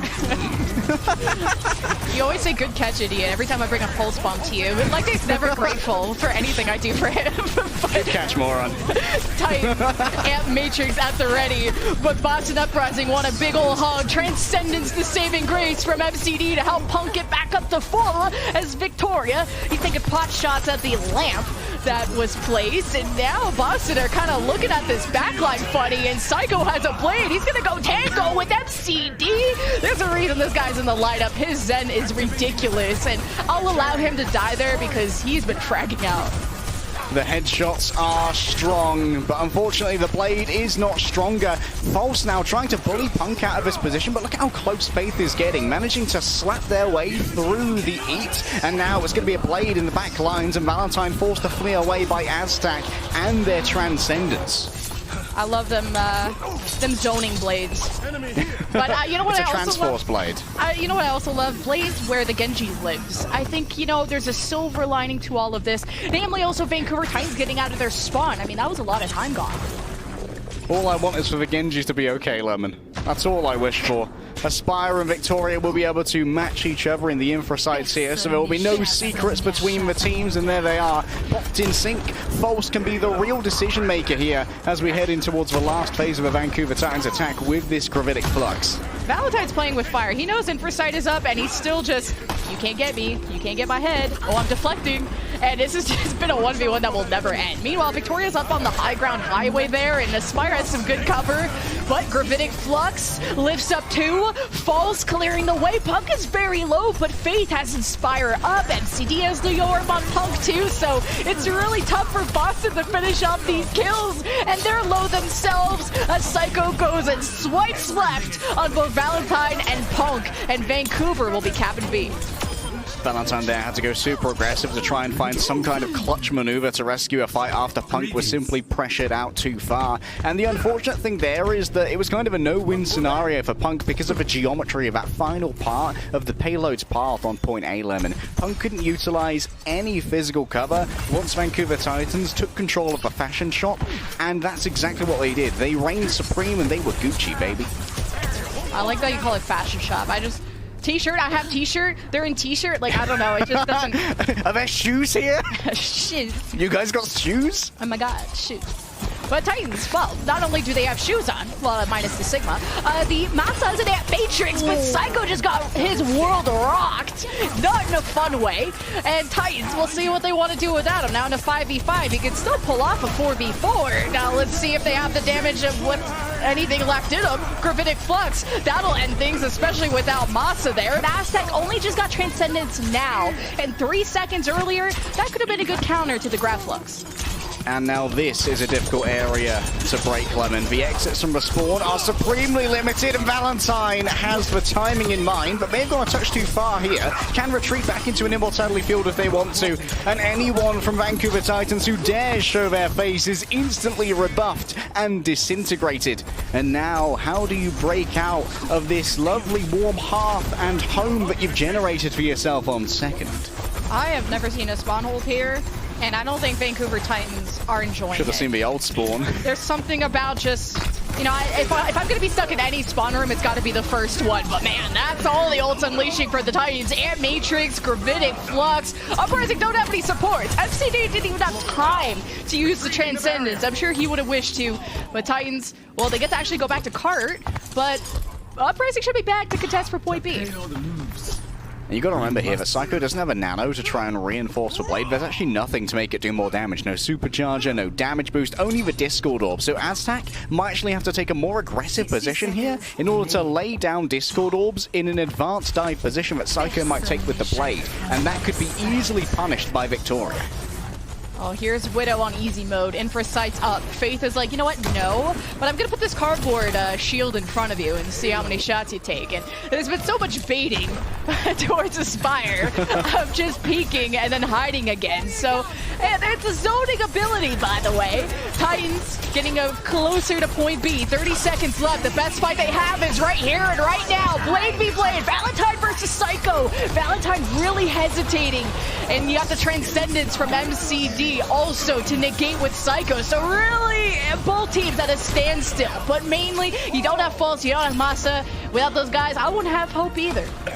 Oh, Punk on the flank here. No disengagements, no mercy, no survivors. However, Aztec fighting back for now. No one can touch the car, and I want to highlight the big boy Australian. The one from Boston Uprising who is kept on this team, Lemon. Punk had such a good understanding there of how to time their gravitic flux. They actually floated for almost the max duration of the cast time that they were allowed before that ult would cancel itself to make sure that Aztec, who popped their Transcendence a touch prematurely when they first activated the gravitic flux, was forced to use up most of the duration simply looking for where the ult was. And then, when the ult was finally cast, Transcendence had run out by the time the slam was going to be hitting the ground, so Punk could not be healed through the burst of damage. Or rather, False couldn't be healed through the burst of damage, so Punk got the kill. A really good understanding of the timing and an excellent fight read from the tank. Just Vancouver Titans too just had such an issue getting a pick. And every time Psycho went in to do something, like Psycho Bob do something, he got either rocked by Punk, or, you know, the Discord was on him from MCD. He goes to Blade, MCD has Trank. So Psycho's like, can we get this McD guy out of here? Because I can't have fun on my hero. And then Aspire's getting baited shooting Faith's shield. Aspire's getting baited by a Valentine at the end too. So it's like, there weren't a lot of picks for Vancouver to really start a fight on. I mean, it took them several minutes just to get out of spawn, and it took them even several minutes to get point B. And that was after we saw Midtown be so momentum-based for them. No, Valentine, don't do it. Don't swap, I wished it. Never mind. One day, Lemon, we shall be graced with Sojourn. Victoria looks for the cheekiest of jump shots, but Aspire doesn't seem willing to give it over. And Victoria may actually be tempted into their own go at this, and here it is. Over the top, will Aztec be seen? No, I believe actually may have caught a Venom mine there. I saw a little blue puff of gas. Oh, sorry, my bad. Lemon again? Oh, I'm sorry, I can't hold it. But Boston, I mean, they're getting free space. So this was where a lot of teams on the defense like to hold that L wall where Punk is, and False doesn't even want to chance that. He's more dealing with Valentine, who has somehow snuck up on the left side, getting free shots, and if he gets Aspire, really anyone low enough, that's a dash reset, dash in, dash out. So they're very worried about what Valentine can do here. And those dashes do considerably more damage to targets that are discorded as well. I think it's 65 damage while they are discorded. Valentine, speaking of which, very low dashable, but I think it's already been invested. And look at this, the cart's still moving forward, Lemon. Vancouver Titans, they are waiting so hard for a pick from Aztec, Aspire, or Psycho that they're giving away so much of the map to wait for it. Yeah, I mean, Titans pulled so far back that they... Oh my god! The Queen! Queen! Yes, Slay, Victoria! Let's get it! Boston, you're only a few meters away. You gotta pick. Now let's go and finish off this guy near statue. Okay, it's traded. It's not the worst thing I've ever seen. Boston got a few more meters to go. Vancouver are down 2, and I don't think there's gonna be a recontest. So, that's a cap for Uprising. Yeah, and that's why, like you said, Lemon, a lot of teams like to hold the L wall or the first corner in order to utilize the physical cover that provides and get a second fight. But instead, Vancouver Titans, they were so reliant on getting picks there, which Victoria continues to do again and again, by the way, even if Aspire is no slouch, but they allowed for things to get out of hand. You guys know the rules when it comes to snipers, one shot then move, and Aspire knows that as well. Carts moving around the bend. You got this high ground advantage for the Titans. You see Boston approaching, at least 3 of them off to the left side, as Psycho wants to take a flank, but Punk is going to keep him marked. Falls shield very low, but he's ready for the Gravitic Flux, and so is Punk. Punk's gonna pull the trigger first. Falls is gonna match him. Transcendence at the ready, but not being used yet by MCD or Aztec up until now. Now the defense reinvigorated thanks to Aztec, but they're still dying. Probably out of range of the ultimate, as Aztec is playing pretty deep right now. You have a pretty huge advantage too when it comes to ultimates if you're Boston, as the winning box of victory is in their sight. Yeah, Psycho made a deep dive, was well out of a range of a trance, and Valentine's got in deep to put an end to this one. My blade is much bigger than yours. The 1,000-folded steel won't bend under the pressure, and the Boston Uprising will rise to 2-1 once more. That is series point for them as well, and it came down to Vancouver choosing to fight at further back positions, so not getting as many opportunities to drain that clock. And then at the end, beautiful blade. I mean, both Zenyatta's at the end just being so patient to wait for big ultimates like this. And Valentine, I mean, that's a beautiful play of the game. Boston take a bab after a few substitutions, ended up paying off. And Lemon, I can't think of two more diametrically opposed playstyles, what we saw on Midtown versus what we saw on Circuit Royale. Vancouver Titans seem to understand that tempo is king in Overwatch 2, and then they didn't take a fight on their defense of Circuit Royale. They need to have a long talk with their coaches of what they believe their ethos is going to be for push, and it needs to be coherent and unified. Can they do it in the break? We'll find out.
You were there from the beginning.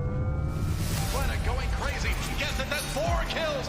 You were there when we all came together to watch the best of us. And now it's go time. An absolute legend. You were there when legends were born. Oh no! An absolute waste. We were all there together, Absolutely abominable. even when we weren't there together. I can't believe they pulled that off. You've been there for the daring, Are you serious? the amazing, What the heck is going on? the impossible. You've got to be kidding me, man. What in the Lord's name was that? He is up on the high ground. Who's going to stop Architect now, man? Nobody. But now, the battle has been taken to new frontiers, and you've been called to answer. New heroes will rise.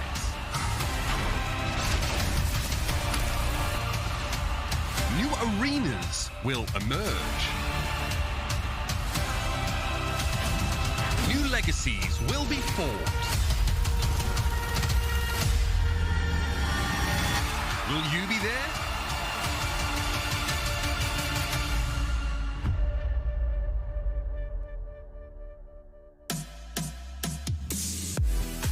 It's 2-1 for the Boston Uprising, and we're going to another new map. How about this? We're going to settle it like Gladiators in the arena. I can't say Gladiators because they're not playing right now, but we're going to Colosseo, where Gladiators usually like to fight. Yeah, we're off to Italy, but we're not going to be visiting the wonderful streets of Rialto. Yes, it is indeed going to be Colosseo, which is actually a super beautiful map. I've been very impressed with what the Blizzard Art team have been doing here, and this is a map that is very fun for tanks. My personal favourites to play here are definitely the Winston and the Doomfist, and I think that this is a map that's very intricate, like all the push maps. It's a map that's filled with little shortcuts, nooks and crannies to make sure that to be able to actively figure out where a team is quite a concerted endeavour. Information gather on push is very different from other maps where, to a degree, a lot of defensive positions have been codified and seen before. I'm sure you guys have checked out what push is all about. There's a robot, push is a giant barricade, but what this game mode calls is that there's always fighting. There's always racing back and screaming back from spawn, because once you lose control of the robot, it comes crawling all the way back, especially if the other team's pushing it. So in that neutral point for Colosseo, it's a very long road. We've seen every composition, from Brawl to Dive to Doomfist to Flanks. So it's very important that there's a very long road, but there's also, like you said, a left side area of the robot where Genji, soldiers, tracers, anybody can make their way through.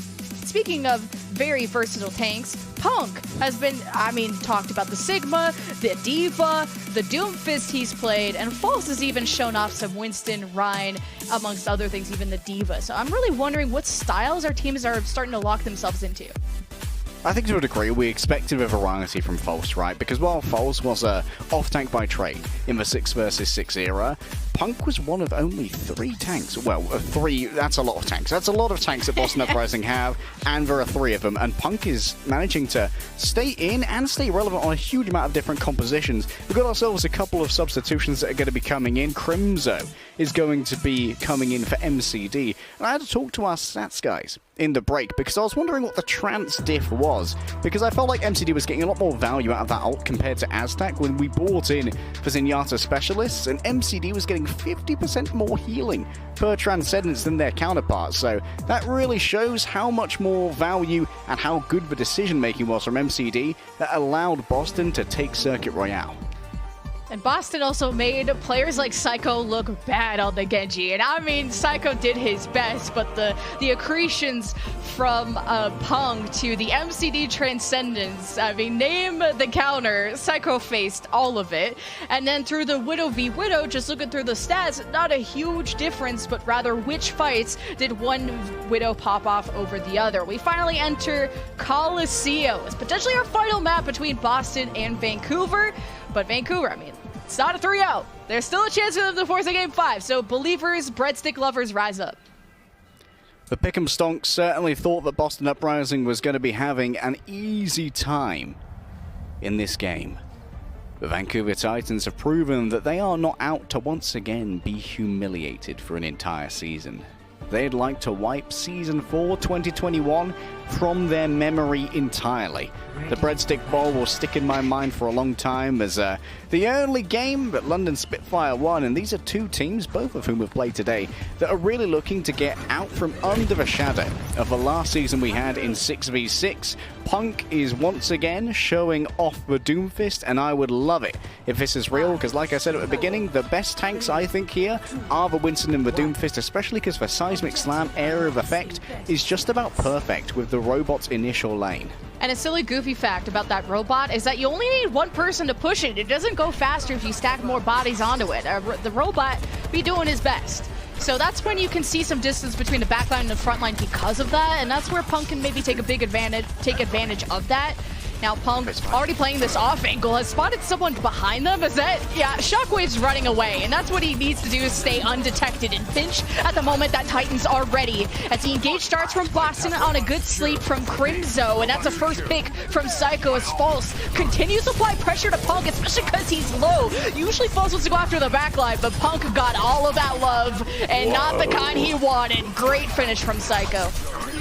The 4K from Psycho. Shockwave's going to deny the 5. How mean of them. But to be fair, Shockwave did get a huge amount of value in that fight by not only forcing out good amounts of movement abilities from Boston Uprising, but also great crosshair displacement as well, which allowed for advantages in the DPS duels, especially in Psycho versus Valentine, and that's reflected now in the ult charge. A Striker moves over onto this Reaper, who's going to be able to be buried a touch closer by Punk on the Zarya.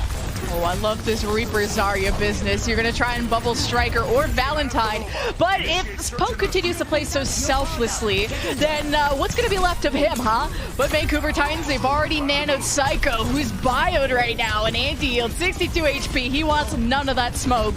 And Boston Uprising kind of trapping their spawn, and we're up to 54 meters for the Titans. And not much of a fight win for Boston Uprising. And remember, if you're new to push, it's the maximum distance or the full cap that gets you the win.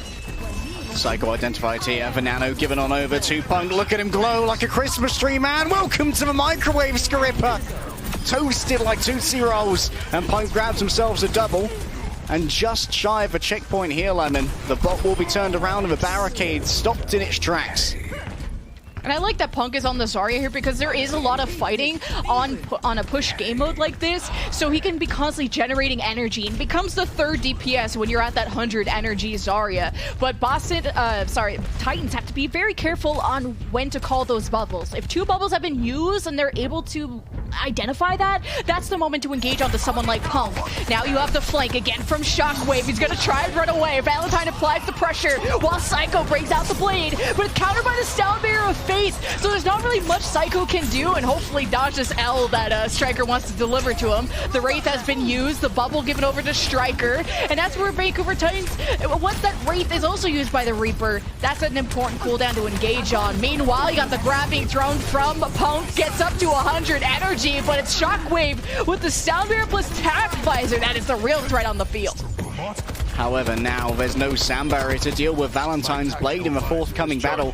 How fast can TS1 haul himself to that barricade once more and maybe afford Vancouver Titans not only a checkpoint, but a further spawn as well? TS1, of course, being the robot's name. In my opinion, that stands for Timothy Smythe the First. But it's a little bit difficult to say, as I just demonstrated. Nano Blade good to go. Valentine can turn this around for the Boston Uprising. And 65 meters for the Titans. They're currently still winning. 4.5 minutes, though. What a swipe from Valentine. He gets the nano, but where is the blade? It's like peanut butter and jelly, but you don't even need it. And the patience to conserve an ultimate like that creates a new winning condition for your next fight. And Boston, I mean, they need a lot of it, because look how much they're missing in terms of meters. We got 40 more to go, boys. And this is what I meant when I talked about all those nooks and crannies. Shockwave just manages to hide in the midst of the Colosseo, this Italian architecture.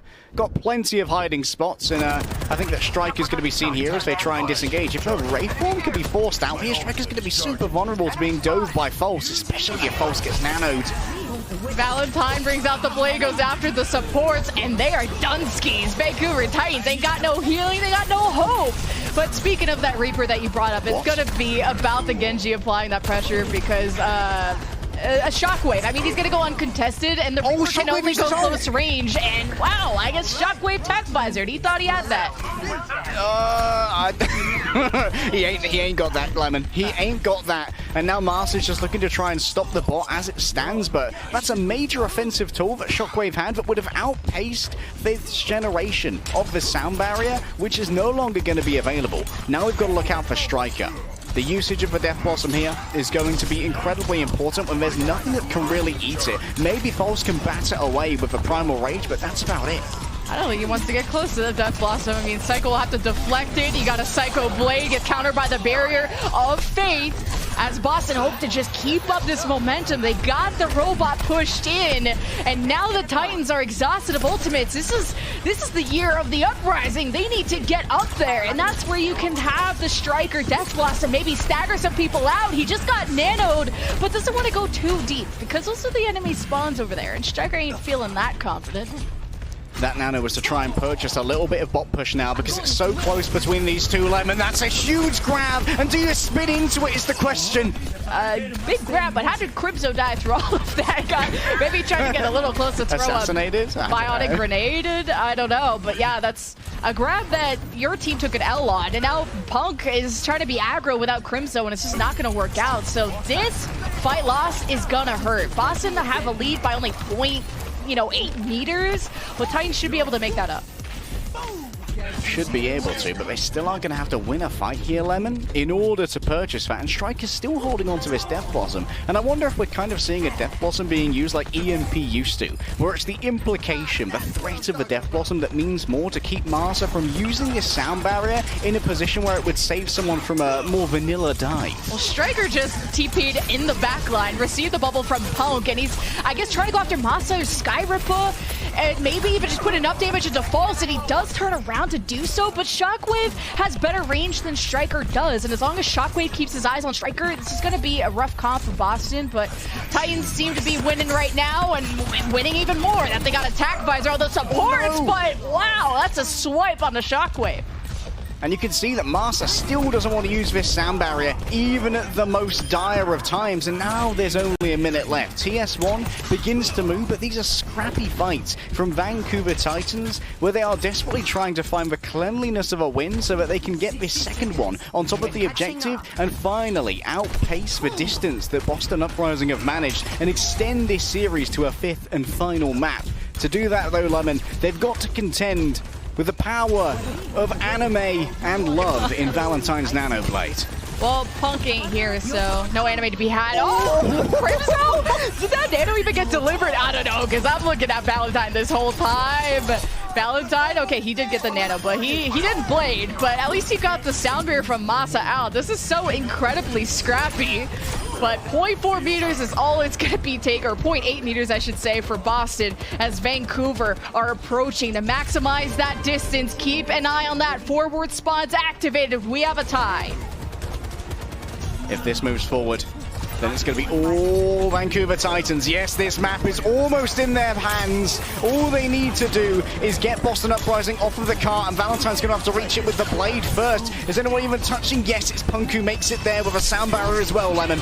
Oh, Blade v Blade. There's the anime tournament arc you've always wanted to see, but it's Boston coming out on top. And remember, this overtime wick will stay burning as long as one person from Boston are staying on the robot. 68 meters for the Titans, and they're out of ultimates. All's fair in love and war. No ultimates on either side, Lemon. Punk's actually the closest with that hyper-effective Graviton Surge. Strike around the back, locks onto False, and now it's going to be Psycho who's under pressure, but Scarippa needs to be taken out from this spot where they're free healing. Oh, Striker doesn't know whether to focus down False or to go after the backline. He was stuck between a rock and a hard place. You can't hesitate. But Boston building up that energy, but it's Shock that unleashes attack visor, and he finds Faith on the wall. Pump goes down, but before the grab comes out, and Titans wipe away Boston and have forced a Game 5. Oh, we're finally going all the way to Game 5, Lemon. Where are your pick'ems now? They are on mobile, I'll tell you that much, because some of you might have been breadstick believers, and Vancouver Titans look elated as they bring themselves by hook or by crook to the final crucible of battle here. And I believe, Lemon, we're going to be finishing off on Control. That's going to be a fun one. Yeah, I was just a bigger fan of the Shockwave Soldier. It just gives you the versatility of range and even dealing with things close range. I felt like the Reaper on the other side was... At least there wasn't a pure commitment towards, okay, we're going to go after Falls, or, oh, we're going to go after the supports. We kind of got stuck in the middle, where Shockwave, you know what to do. He was always on the flank and always found value. So we're going to Game 5 in our first match. I could not be more excited for what's in store. Boston versus Vancouver, Game 5 coming up.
I'm Zoe Schwind, and I'm here to tell you all about the Overwatch League Perks program.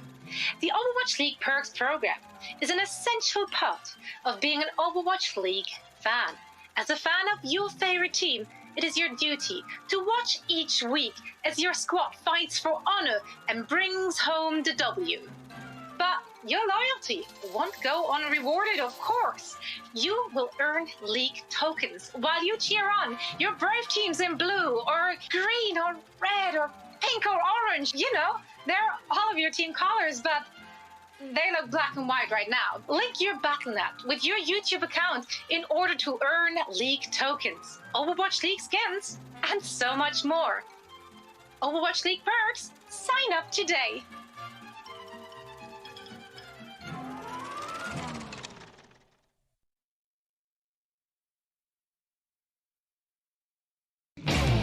It's time for pulse-pounding action.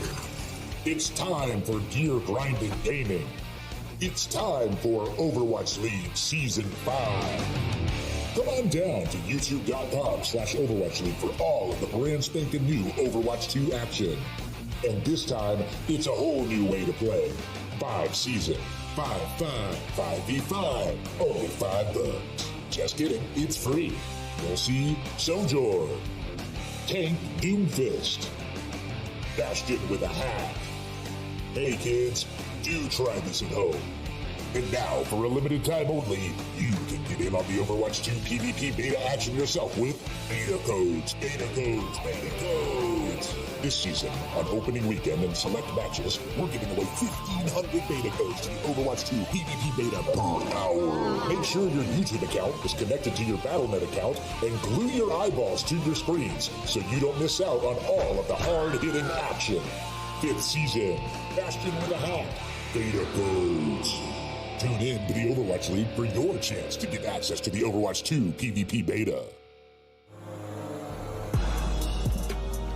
Our first Game 5 of the season between Boston and the Vancouver Titans. I am so stoked because we're also seeing some spicy substitutions coming from both sides. Oh yes, it's one of the tanks that's captured the imagination of the owl-loving public again and again. Marvel has come in for Punked, and to my mind, this is just screaming out alarm bells to say we are finally going to see a Winston, the most played tank by basically every other team from the Boston Uprising. And Lemon, I'm feeling pretty #blessed right now because we do have that first map 5 in our first Owlcast. This one's going all the way, and Boston Uprising swapping things up at the last minute here is a risky maneuver, but one that doesn't have its merits. On one hand, you're messing with a comm structure that Punk has been carefully crafting over the last 4 maps, but at the same time, that comm structure's only had a 50% chance of working out because we're now 2-2. On the other hand, now you're going to bring in a brand new tempo and force False to ingest a bunch of brand new information in the tank versus tank matchup. Yeah, I mean, let's go back to the statistics. It's easy math. They're 1-0 on control with Punk. Let's keep punking. Let's keep the 2-0 streaks 100% on control if you think about it. But yeah, on Oasis, I mean, anything from Winston to Doomfist to if you go to University, then maybe even some Reinhardt Brawl. And even with Zarya's new kind of jump mechanic with, you know, the clicking and the right clicking and the jumping. I don't know. There's a cool tech. You can actually get onto the high ground on University. So now Zarya has better viability for high ground control, where Punk really brought all of it out. But now, baby, he's tired. Let the king rest. Let's bring a new king in and see if his only map that he's going to play today will be a 1-0 or an 0-1. On the other side, Shockwave, who many would consider to be the premier DPS of the Vancouver Titans, has been subbed out once more for Aspire. Remember that Aspire was previously brought in for the 2 maps that Vancouver Titans lost. They were there, I believe, as the Widowmaker over on Ilios, who got outpaced by the dive of the Punk Doomfist and the Valentine Genji. And over on Circuit Royale, we saw Victoria be the more successful of the 2 Widows who were presented between Aspire and Victoria. So here, once again, it's the heroes with flick scans, I like to call them, that Aspire loves to play. Those who have more flicking aim, like your Ashe, your Widowmaker, and of course your Cassidy now as well, who has had a significant change in Overwatch 2 as the dev team look to move crowd control away from damage-centric characters. The flashbang that was previously held by Cassidy has now been replaced with a magnetic sticky grenade, which works kind of like Tracer's Pulse Bomb, but only does 130 damage. Yeah, Cassidy still, and even like kind of the same thing with Brigitte, who got their crowd control removed, it's still a threat, but more in the form of damage this time. And I'm liking that it's still taking an amount of skill to do it. Here is some stats about Striker. So this was the most exciting player from Boston and still putting up those numbers, Leg Day. Oh yeah, no stranger to maps either after world titles being claimed of a San Francisco Shock, an incredibly Tracer player. And Tracer at the moment is kind of caught between two worlds, just as she is in the lore that she needs a Chronal Accelerator to try and stick into one with. On one hand, Tracer is a little bit harder to lock down. With less characters having the ability to stun her with crowd control, Tracer can feel like an annoying little gnat in your backline who needs to be chased down by someone like Marsa in rounds previous. That's how it happened on Midtown. We continually saw the, I believe it might have been Valentine's Tracer being chased down by Marsa. At the same time though, while she is more difficult to lock down, she also has received a little bit of a damage nerf, only doing 200 damage per clip now instead of 240. And that makes those one clips a lot less reliable, because you need to hit every single bullet in a very wide spread. Yeah, Tracer's still being popular amongst the Tracer players, of course. But yeah, she do be squishy, and Brigitte still hurts. Faith was, I think, the only player in this match that might have brought out the Brigitte, and that was on Ilios, the map that Boston Uprising ended up taking, and I think that was in big part from the level of healing that Faith brought out at the end. And Marvel is having some headset oopsie. So we're gonna take a quick break because we need our mans to hear how this loss or how this win is gonna affect them. We'll see you guys after this.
Please welcome, everybody, the Boston Uprising.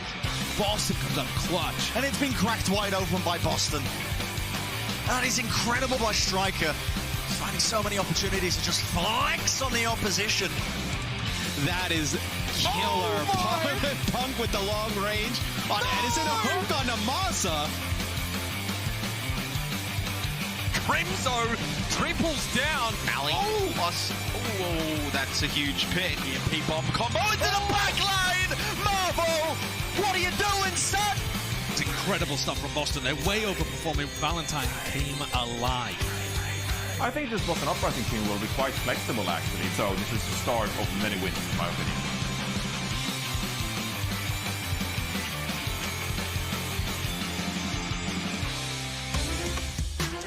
Okay, no cap. It's game 5. Like, actually, this time, Marvel has acquired ears, so we might actually get... Marvel's acquired a tech support team. Where do I get that? Where are my tech guys at? Okay, there's still Fire still currently being put out, but, you know, once Marvel gets plugged in, man, it's going to be an ear diff. Father Mineral, headset not working, come help. Is that actually Mineral? I can't even see. I'm blind. However, I want to talk about Marvel and not about his tech problems, because Marvel last year was very interesting, Lemon, as a main tank on a team that had a rare condition of having 2 main tanks in both Gesture and Marvel on the team. And we often saw Marvel actually being brought in to play off-tank over the established off-tank player that Seoul Dynasty had. Marvel had a significant amount of playtime on both Sigma and on D.Va too. So coming into this particular season, I thought that Boston Uprising, there's no way that they'd need 2 tanks, because Punk is super flexible, as we've already seen, and Marvel already plays both the tank roles. So at the moment, Boston kind of have this weird elite lab, this secret underground laboratory, where they are trying to turn itself into some kind of Franken-tank monster. And I'm not entirely sure how these hero pools are going to start to overlap, because I see Marvel come in for Oasis, and my mind says they're bringing Marvel in to play Winston. But if you want a Winston player, why wouldn't you have brought in Itzal, who over on Uprising Academy, we said they made America dive again. North America never experienced dive as ferocious as what Itzal and Uprising Academy brought to them. I'm just more confused why they took Punk out. Like, do I gotta call up Mama Punk and be like, is our boy okay? Because I thought he was doing some incredible work today and maybe feeling a bit off after Colosseo didn't go Boston's way. So gonna try and switch it up. So I wonder if this is not only gonna be a different Winston playstyle, but maybe a different level of calling. I wonder if Marvel's gonna be the one that steps up to the plate versus someone else on the team. And really, maybe even the mixed comms, how is that gonna go? But Vancouver Titans, they've also brought back Aspire. So I'm expecting to see some more Soldier Genji on Oasis, with the University being the only weird round where we might see some more Brawl and some May, which Vancouver Titans opted more towards when it came to Midtown.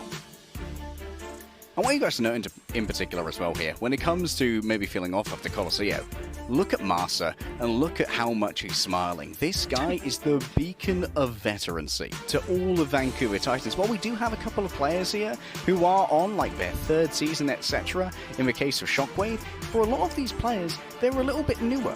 And for those who aren't newer, they haven't been as proximal to success as much. Like, sure, Aspire's 14-day contract went super well, but that was on a Toronto Defiant who were painfully mediocre. Here's Striker, on the other hand, the other veteran, who has been playing a lot of Soldier 76 this match. And we were a little bit confused over on Midtown as to why it was Valentine who was playing the infamous Tracer that Striker was so well known for, and it's Striker who's playing the Soldier 76. But evidently, the coaching staff of Boston have put a lot more value into Striker's tracking aim skill and think that it can be put to better use on the legs.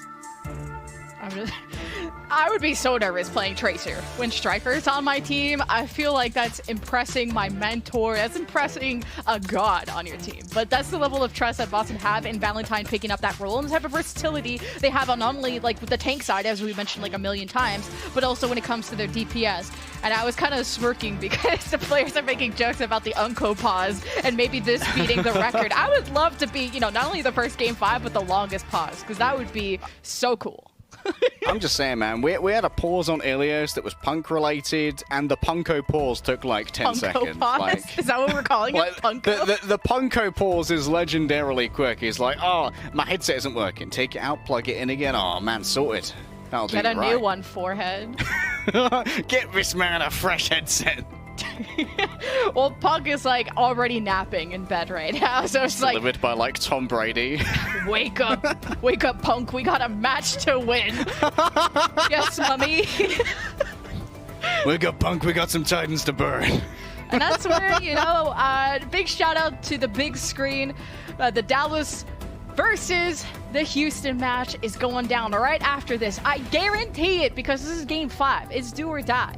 And we get to see a ZP and a Vast back on the mic. That's going to be really exciting. Last time I went to a Dallas or Houston homestand, it was loud. I think my eardrums got blown out. So it was fun though. Everything's bigger in Texas. Even here in Old Blighty Lemon, I can feel the energy from Texas in their regional showdown. And of course, it's going to be the debut for both of those teams as well. A fully rebuilt Houston Outlaws against a Dallas Fuel that is looking to just iterate on what they did last year, which was incredibly impressive. It's quite the opposite to what Boston Uprising and Vancouver Titans did, who have both suffered from a little bit of mediocrity last year, but mediocrity hasn't been on the cards in this particular series. We have been experiencing some of the highest tier gameplay and taking us all the way to map 5, back and forth.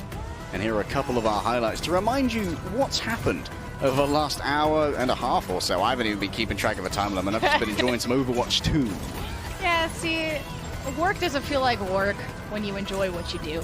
And that first Ilios map was really fun, watching Punk versus False on their signature divas, to then seeing Punk bring out the Doomfist. And we went to Midtown, where False really showed the power of his dive and really the synergy he had with his DPS.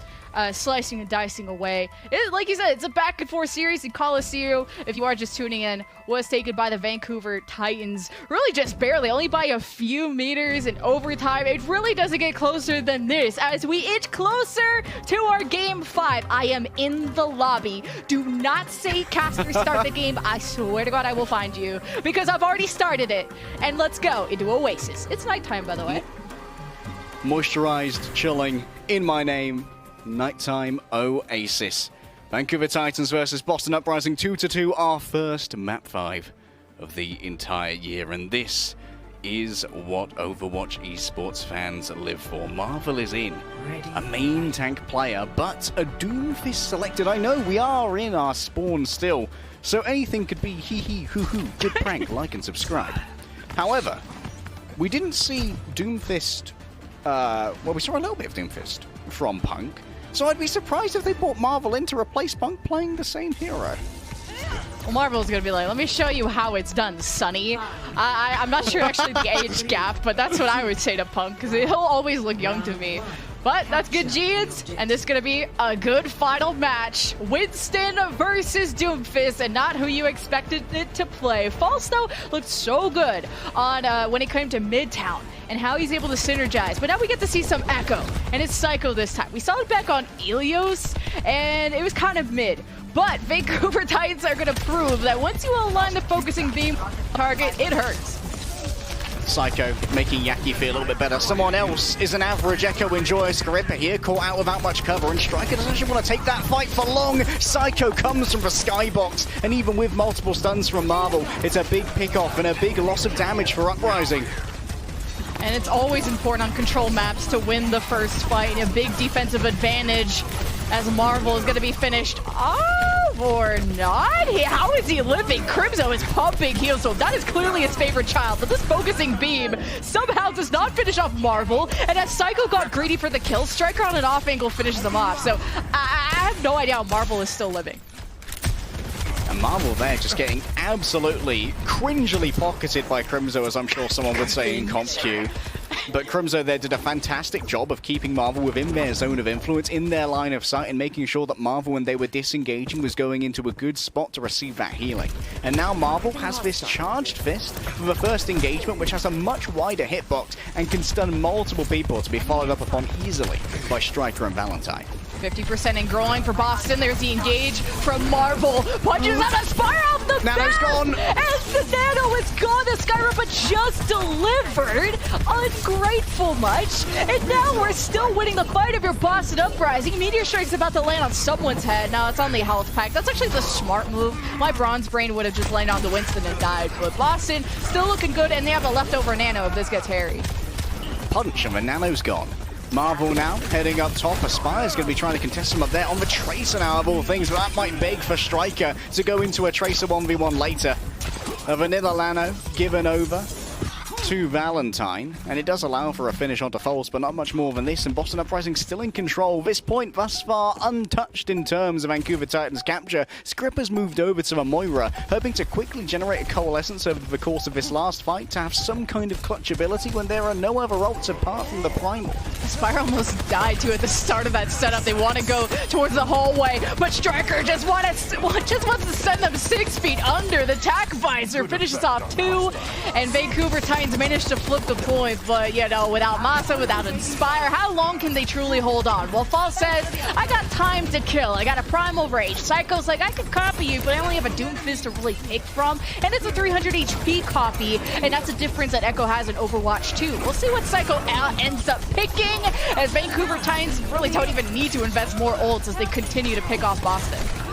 The target focus is strong here, but remember that Psycho's range of movement is actually heavily limited here by the fact that the healing from the Moira can't reach up that high. Neither can Masters. Both of them very limited in terms of their vertical reach, unless Lucio actually makes the climb up to wall ride next to you and heal. No charged fist thus far for Marvel, just a touch of damage mitigated, and Boston Uprising in here, they have the luxury of waiting for a Nano Blade with a Sand Barrier if they want it. Ooh, Aspire really wanted to finish off Crimzo there, but there's the copy. Psycho gets the Genji going. But can we get the Blade going? You got 6 seconds to figure it out. Honestly, zoning, staying alive is great, but the Blade has been summoned. 57 HP in a dream. Psycho reverted back to his Echo form. Zoned away Boston Uprising, who need to strike next. 30% left for Vancouver Titans to take the round.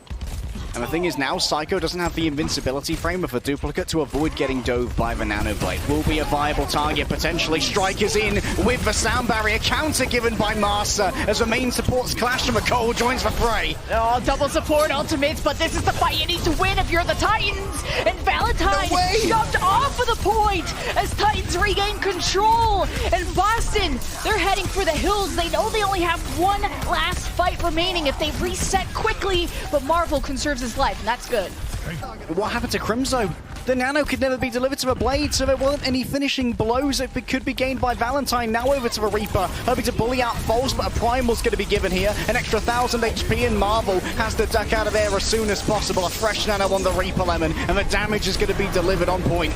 Valentine was also given damage to the Winston bubble that False had placed right on top of him, like a safety cushion, as Boston have now invested a ton of ults, but still need to make the space back on the point. Marvel jumps in, and now the attention is on him, including a Pulse Bomb. Aspire gets the finish, 99 to 99, 6 versus 4. The Titans cannot be stopped, but they got to deal with Valentine. He's deadly at close range, and False gets the finish. Boston head for the hills, and the Titans are about to take round 1. And while Crimzo may be able to win that duel, it's a consolation prize as Boston Uprising have the crown torn from their head and their throne kicked out from under them. It was wobbly anyway. Vancouver Titans, what a turnaround, and second Sound Barrier is always King Lemon. Marsa putting the newer player of Faith in their place and showing just what a second place finish from our last year is worth. And here's Marsa grabbing that second Sound Barrier, which was so important. I think they may have actually zoned Crimzo here as well, so they couldn't deliver the Nano to the Blade. Oh my god, Masa is actually a Chad. And the A and Masa, the three of them actually stand for Alpha. So, which is the name of what... M Alpha, S Alpha Alpha. Yeah, I think so. Yeah, I think that makes sense. That checks out. But also that was a 0 to 100 comeback from the Titans. So believers, stay strong. Boston, 99%, could just not win a fight. But this is where we could settle it on City Center. And I like this high ground control already from Striker and friends. False likes to separate the supports away and he's applying a lot of pressure. He got slept by Crimzo, but False is still kicking. A Striker delivers the finishing blow to Masa. And man, Striker needs more attention from someone like False because he is dealing major damage. Yeah, Striker has been untouched thus far, really. Catches a random bullet right there, but look at this Marvel so deep in. The stun given over to Scripper, and the hand cannon easily finishes off the wayward Anna. And once again, Boston Uprising can play from a defensive position, but the real change between the geometry of these particular maps, Lemon, is that it's much harder to retake this one due to that central pavilion providing a huge amount of physical cover. And in Overwatch 2, physical cover means so much more than ever before, especially for supports who don't have a second tank to cover for. Defending this point for Boston is going to be big too, because it's going to be easier for Marvel to just slam down from the top rope, John Cena style, onto whatever victim he so chooses, as long as he just, you know, dodges the Skyrip asleep. That's your major worry there. But Marvel and friends on the high ground push away the engage from Pulse, and Masa gets thrown off into the abyss as Valentine gets that first pick. I get a 5 versus 4. I probably said 6 versus 4. I'm so used to Overwatch 1. But Striker is dodging Psycho. How does he get away? And look at the stone cold face of Psycho. I would be mauling right now. He's got the movement, dude. You can't take down the champ, Striker. Eventually hunted down by Aspire after his legs ran out of energy. The mitochondria powerhouses of the cell were simply too tired at the end, Lemon, as Boston Uprising hit 63%. And they're well prepared for this next fight. They're going to have both of their support ultimates and almost a blade soon as well. And I wouldn't mind Crimzo not bothering to wait for a blade and instead just give it over to Marvel, so that seismic slam does 75 damage and slows everyone that it hits.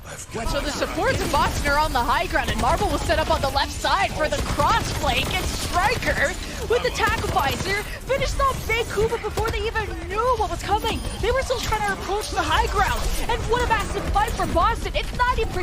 If they get any more staggers, this is done for the Titans.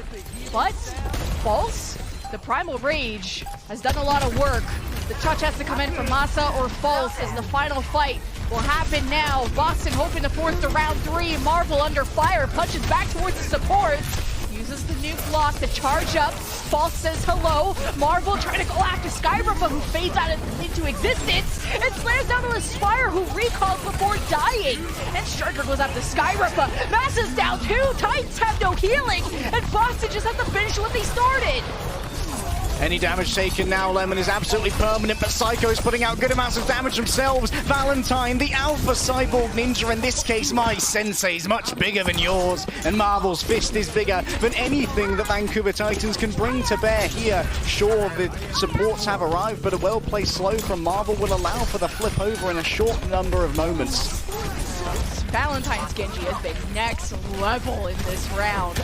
And it's not even over yet. Boston haven't even capped until now. Now overtime is into effect. Vancouver Titans have to touch the point. They're climbing over the wall. They're doing everything they can. Marvel gives up some space as Valentine climbs over. No ults for Boston as Vancouver just want to live. Psycho flies above, hoping to get to the back line. Skyrip is trying his best to keep everyone healed up through the engage of Marvel and Striker. And they've lost Valentine through the process. Still 99 for Boston, hoping to flip this back over. Vancouver not doing so well with Psycho being down, but you got a Coalescence. Skyripper hoping to make sure he can use it without Marvel punching him out. There's Marvel missing that, and the Coalescence to hose him down. Vancouver somehow still alive. This is the difference from the Vancouver of last year. There is the clutch factor there. There's the magic in their veins. I'm afraid you might not be Gryffindor, but you're at least Ravenclaw in this case. Boston Uprising now have to reset, try again, but what they can lean back on at least is that they have got the heart of Vancouver Titans pumping. And in this case, they might be more likely to make mistakes, overplay their hands to try and maintain dominance here, while Striker can make a play into the backline. Coalescence from Crimzo. This is to spark up this fight for Boston. They paved that road towards the point. False is just, playing, doing jumping jacks around with the Primal Rage. Joins back his team as Spar gets low, stunned up, recalls in time, goes to finish off Valentine. The barrier from Fate doesn't save them, but hopes to get the trades that they need, and Striker comes out strong when they need it the most. Vancouver Titans don't have Skyripla, they only have Masa for heals, and with 74% in growing for Titans, it's coming down to another 99-99 fight where Boston choked this last time. Will Vancouver Titans do it again? Aspire and Master are dead though. The veteran presence and the big hits are gone. False has turned up. They did have a charged up fist, but they don't have any health to use it with Lemon. The Meteor strike to the air. There's no fade left, but still it's not the direct hit that Marvel was looking for. Managing to get onto the point is Master and extend the play here, but Boston Uprising are all over it, and every single move you make is regarded with ire by those who begin to rise and have bought themselves an extra life here on Oasis, surely. Yeah, the last touch from Aspire and then False, and no one else left. I promise you, that is the end of that round. 100-82. Boston dodged the choke, but we're going into round 3 of Game 5. It is literally do or die, and Marvel keeps locking in the Doomfist, and False was on the Winston, and it was dive v dive, supports falling left and right, and then the DPS, like you said it earlier on the series, the clutch factor is what's really separating these teams. 2-2, 1-1. This Lemon is going all the way down to the wire, and to a degree, while it might not be considered as legit as some of the regional rivalries, like Texas and like Canada, where you have Toronto versus Vancouver, Boston Uprising have always had Vancouver Titans as their boogeyman. Being 3-0'd last year in Vancouver Titans' only win of the season was humiliating for Boston Uprising fans, and now would be a better time than ever to claim vengeance and stick their flag in the ground here in Overwatch League Season 5, the first of Overwatch 2, and say that they are a force that must be reckoned with. Vancouver Titans, they almost came out with the Brawl, which I expected them to on University, very Brawl-centric, but then they saw the Doomfist, and it's very hard to close the gap when he's just constantly jumping away. False is back on the Winston. They've gotten the space. They pushed back Boston. It's Vancouver Titans. They'll be able to cap first. And now Boston's trying to duel with Valentine and already poked him out of the fight as Marvel's hoping to make entry just through the front, and Faith is going to speed him up. Valentine's following in succession, and Vancouver Titans might lose False if they're not careful. I love that. A little bit of a peel dive there from Psycho just to try and distract people, but Faith manages to chase him down. Falls back up to at least half HP, but Marvel's in an unrecognizable position almost here with the Meteor Strike and should be able to start clearing out any of these scallywags, rascals, or rapscallions who remain, and Scarip has been seen from across the court. I lock my eyes on you, son. Marvel's Doomfist is so fun to watch. We were talking about when do you bring Pumpkin, Marvel, Itzal, etc. Clearly Marvel has been mastering the Doomfist during beta. Now the dojo, man. As the Titans have a coalescence, Skyrim has kicked off these fights before with it. You just gotta make sure you don't get canceled out by Marvel, who just went in for a punch, got dangerously low. The Nano at the ready for Crypto could give this Marvel or Striker on the tax visor. He wants mini room control, but got zoned out by Falls, but he's gonna come back around. Full 360, Striker coming for the backside and the kids. 4K, he strikes again as Falls goes back to spawn. Oh, the prodigal son of the Boston fans has returned home. Did you miss him, Boston? It's been a long time away, but eventually homecoming comes for us all. And Striker's proving that there ain't no thing as motivating as home. I sometimes get motivated by Fate dropping a sound barrier. That extra health, you can do a lot with it, except capture the point. Or actually, they still have the point, but it feels like Vancouver are trying to flip it once they do step on it. There we go. Now, Psycho is close to Blade, hoping to farm this up while Boston are disengaging. And there's the flip for the Titans. And now Psycho is going to have a vaguely unanswered Blade here. There is no sound barrier, it would have to be slept, potentially faded away from. And Boston Uprising now have swapped over onto the Moira. All they need to do is force the fade from Crimzo, and Psycho should get himself a 3v kill on the Flexible. No one is peeking from Titans because they know Marvel, as soon as you hear that Doomfist charge up, you just... I'm not gonna say it. I don't think it's PG for broadcast what you're doing to your fans. If you hear that Doomfist charge up, Marvel still found Skyripper through the fade and through the smoke, and Valentine is dead too. A 4v4, but a lot of heals missing from the Titans. But you see that False is buying so much time with the Primal Rage that a Spark gets to finish off everything. So Titans, one more fight, and they take this game 5. A team that was crushingly mediocre or even terribly bad in 2021 in their first match of 2022 is looking to claim it all, and it's all going to come down to this one fight, Lemon. The same team they slew in 2021 could once again fall on that sword and have their throne collapse underneath them as we enter the final battle, and Marsa preps a sound barrier to dominate this match. You've got double support ultimates too if you're the Titans. Skyripper close to Coalescence. Boston touched the point. Vancouver at 99. Coalescence hoping to hose down Marvel, who uses the Meteor Strike just to get back into safety. But the sound barrier gauge from Boston is so strong, the Titans taking an inch and they're going for a mile. But Boston, they slam in. Marvel knocked out cold without a tank. What can Boston do? Well, miss a pulse, that's one of them. Titans still at full force. Valentine, Death Blossom goes after the back line and still claims one. He's traded out. Titans missing False and Psycho. Can they hold on to this? Can they finish it off? Mata can't skate away from the suck of Crimzo as Boston buy themselves another fight. The clutch strike, a drone strike from the heavens. Striker, Crimzo and Valentine making sure that this is going to go down to one final battle. And it might well be supported by Faith with the sound barrier. There's no point in saving it for next match, and it's going to be well outpacing Marsa here. It needs to answer the sound barrier from the Dragon Blade from Psycho. That's the main playmaking tool. Sound barrier from FaZe, he can win the fight quick, but Psycho has the blade, he lets it rip, goes after the Reaper, but really his attention has been divided through multiple people, doesn't get a single finish, and there's a... No, do we say it? A C9? Do we say it? A V9? A V9? Oh, that's gonna hurt in the morning. Boston Uprising, take your game 5. To be fair, on Reddit they'll be like, oh, not a proper C9, but it still breaks my heart nonetheless. We talked about clutch factor, Lemon, and in that last stage of Oasis, the clutch factor belonged 100% to Boston Uprising. With very few players available, with no tank to hold the space, it was the squishier players that stepped up. They dug in their heels, they held their ground, and they claimed that no, we will not be humiliated by Vancouver again. We simply refuse to do so. But what a series. Game 5, round 3. Psycho's Blade at the end could not get just the starting picks that Vancouver needed to really turn that fight around, along with, you know, the objective. But we have one player that stood up above the rest.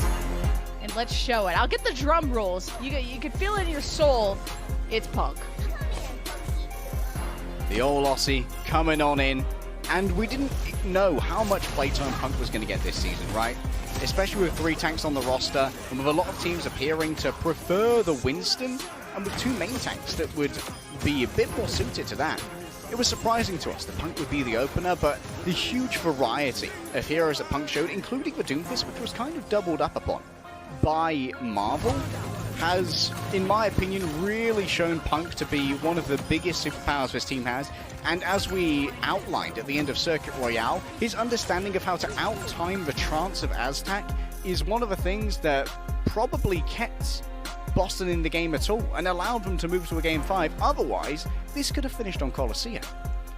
And just looking at these stats, I know our stats people were dropping some major facts. Punk was just doubling the life of False when it came to Midtown, especially on his Doomfist. Like, you think you have Marvel and Itzal in the back room, apparently. And Punk they clearly are prioritizing flexibility, that Punk is prepared to really bring out anything. The only thing what we haven't seen is just matching Reinhardt's against False, where Punk still did really well on the Doomfist. And then they brought out Marvel, who is clearly maybe one step ahead of Punk when it comes to that Doomfist, or maybe is more proficient at these scrappy, chaotic fights, where we saw kind of on Colosseo, Boston struggle a little bit with. Well, from where I'm standing, Lemon, two teams that may have been slightly underrated have come into this season and proven that there are no free games in North America. And the next one certainly won't be as well. It's going to be the big old battle for Texas, which you'll see after this break.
Welcome back to Game Break, everybody. I am joined here by Striker from Boston Uprising. Striker, congratulations on the win. 스트라이커 선수 오늘 승리 너무 축하드립니다.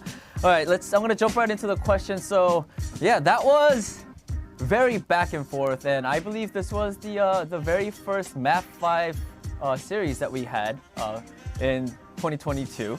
And I just want to say, how did you guys end up with the win today? Because I feel like it was really back and forth. What sort of gave you guys the edge towards the end? 자, 첫 번째 질문은 스트라이커 선수 이번 경기가 뭐 당연히 경기가 지금 5번째인가 정도밖에 안 됐지만 이번에 처음으로 진짜 끝까지 갔던 경기였는데 하지만 마지막에 승리자는 보스턴 팀이었죠. 오늘 승리 어떻게 거두시게 된 것 같으신가요? 오늘 이제 팀원들이랑 이제 끝까지 집중을 하면서 최선을 다하면서 이긴 것 같아요. Alright. I mean, I think it's pretty simple. We really tried not to lose focus all the way to the end. We focused up really hard, and we really just gave it all. And I think those two things led us to our victory against the Vancouver Titans. And also, Striker, I do have to mention, you started your Overwatch League career with the Boston Uprising, and you moved on to the Shock, and now you're back. I guess you could call it home now. So I just want to hear from you. How does it feel to be back on the Boston Uprising? 두 번째 질문은 이제 어떻게 보면은 리그의 시작이 또 이제 스트라이커 선수의 리그의 시작이 보스턴과의 같이 시작을 해서 센쇼으로 갔다 다시 어떻게 보면 집이라도 해도 될까요? 집이라고 해도 되나? 아무튼 뭐 네, 어떻게 보면 보스턴으로 다시 돌아오게 되셨는데 그거에 대한 소감 한 말씀 부탁드리겠습니다. 이제 보스턴을 제가 첫 시즌 리그에서 보냈는데 다시 이제 제가 있었던 곳에 다시 오니까 약간 뭐 고향에 온 팀이기도 하고 네 그냥 그런 것 같아요. 그냥 고향에 온 것 같다. 알겠습니다. So, 네 그냥 편해요. yeah, 확실히. like I said, 편하다. 알겠습니다. Alright, so yes, I started the league. So the first season of my Overwatch League, I was with the Boston Uprising, and I feel like I came back to where I first started. Came back to where I started from. So I feel like I am definitely at home, and I definitely feel comfortable being back with the Boston Uprising. Alright, so Striker, that is all I have for you. Thank you so much for your time, and again, congratulations on your win. 자, 이걸로 인터뷰 마치겠고요. 오늘 승리 너무나도 축하드립니다. 네, 감사합니다. Alright, let's go back to the watch point wagon. Wagon. I like that, honestly. Wagon. Thank you so much, Danny. Thanks, Wagon. Wagon. The watch point.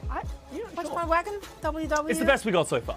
Yeah, I mean, there's definitely room for improvement. No, it's fine. But, A lot of you a lot of friends on Twitter have been helping me out, so I got a You got a bunch. Yeah. Okay, just keep on throwing them out at us, Danny. Keep on coming. Yeah, Striker looking good in blue once again. Yeah. Do you think that was a fantastic match though to showcase the strength for both of those teams? There were high and low lights on both sides. So let's dive right into a match review and discuss what we saw. I want to first touch on some of the subbing strats here from the Boston Uprising, mainly in their backline. Did you manage to make sense of it? Like, do you have a rough idea of when they utilize whom? It seems like if they ever think they want to play the Zenyatta, they're trying to put MCD in. But if they ever just want to play the Ana, then they want to put Crimzo in. So Crimzo's been a phenomenal Ana over the last couple of years with the Dallas Fuel. So it's not surprising to see him in that role. And I think he had a phenomenal match. So that kind of makes sense. Faith was a consistent factor throughout all of the maps. And I kind of like what they're doing. We even got to see some other interesting subs for the Boston Uprising. Marvel came in that final map and showed a very competent Doom. And then we actually saw some back and forth where Valentine's coming in to play that Widowmaker as well. So I kind of like what we saw from Boston Uprising. We got a lot of different looks, a lot of different strategies. On the other hand, though, the Vancouver Titans, I think they impressed a lot of people. Some people were a little worried about them coming into the season, whether or not they're going to have made enough improvements to sort of step up to that next level. I think for me, the big standout was Psycho. You know, we didn't really know what to expect. We know he was good in the European contenders, but on that Echo, on that Genji, I think he more than held his own and really sort of very almost called that Vancouver Titans to a win. I also really enjoyed the Shockwave living in the backline of his opponent's team. Just kind of an imposter. Yeah, I guess. No one notices. This is fine. So that worked out. It was great to see him back in shape there as well, looking gnarly on that soldier. So overall, I think Vancouver Titans have a lot to look at and be proud of after this very match. it's going to be interesting to see where both these teams stand. Like, obviously, we've seen them play against each other. No one was expecting incredible things from these teams, but I think the bottom end of the Overwatch League and the top end of the Overwatch League have come a lot closer together. So I'm excited to see both of these teams coming up against those better teams like the San Francisco Shock we've seen so far. Absolutely, and that was our second match of the day. Of course, we had a slight pause in between, so it felt a lot longer than it actually was. But hey, all the more Overwatch for us. It went all the way to map number 5, as you said, first map number 5. Then again, it's also only like 5 matches being played, so like, you know, take those. But we take those. And we got a banger coming your way right now. Is our third match, and that is of course a battle of Texas, for Texas. Are they fighting for Texas? Like, I'm not. For Texas. Is it for Texas?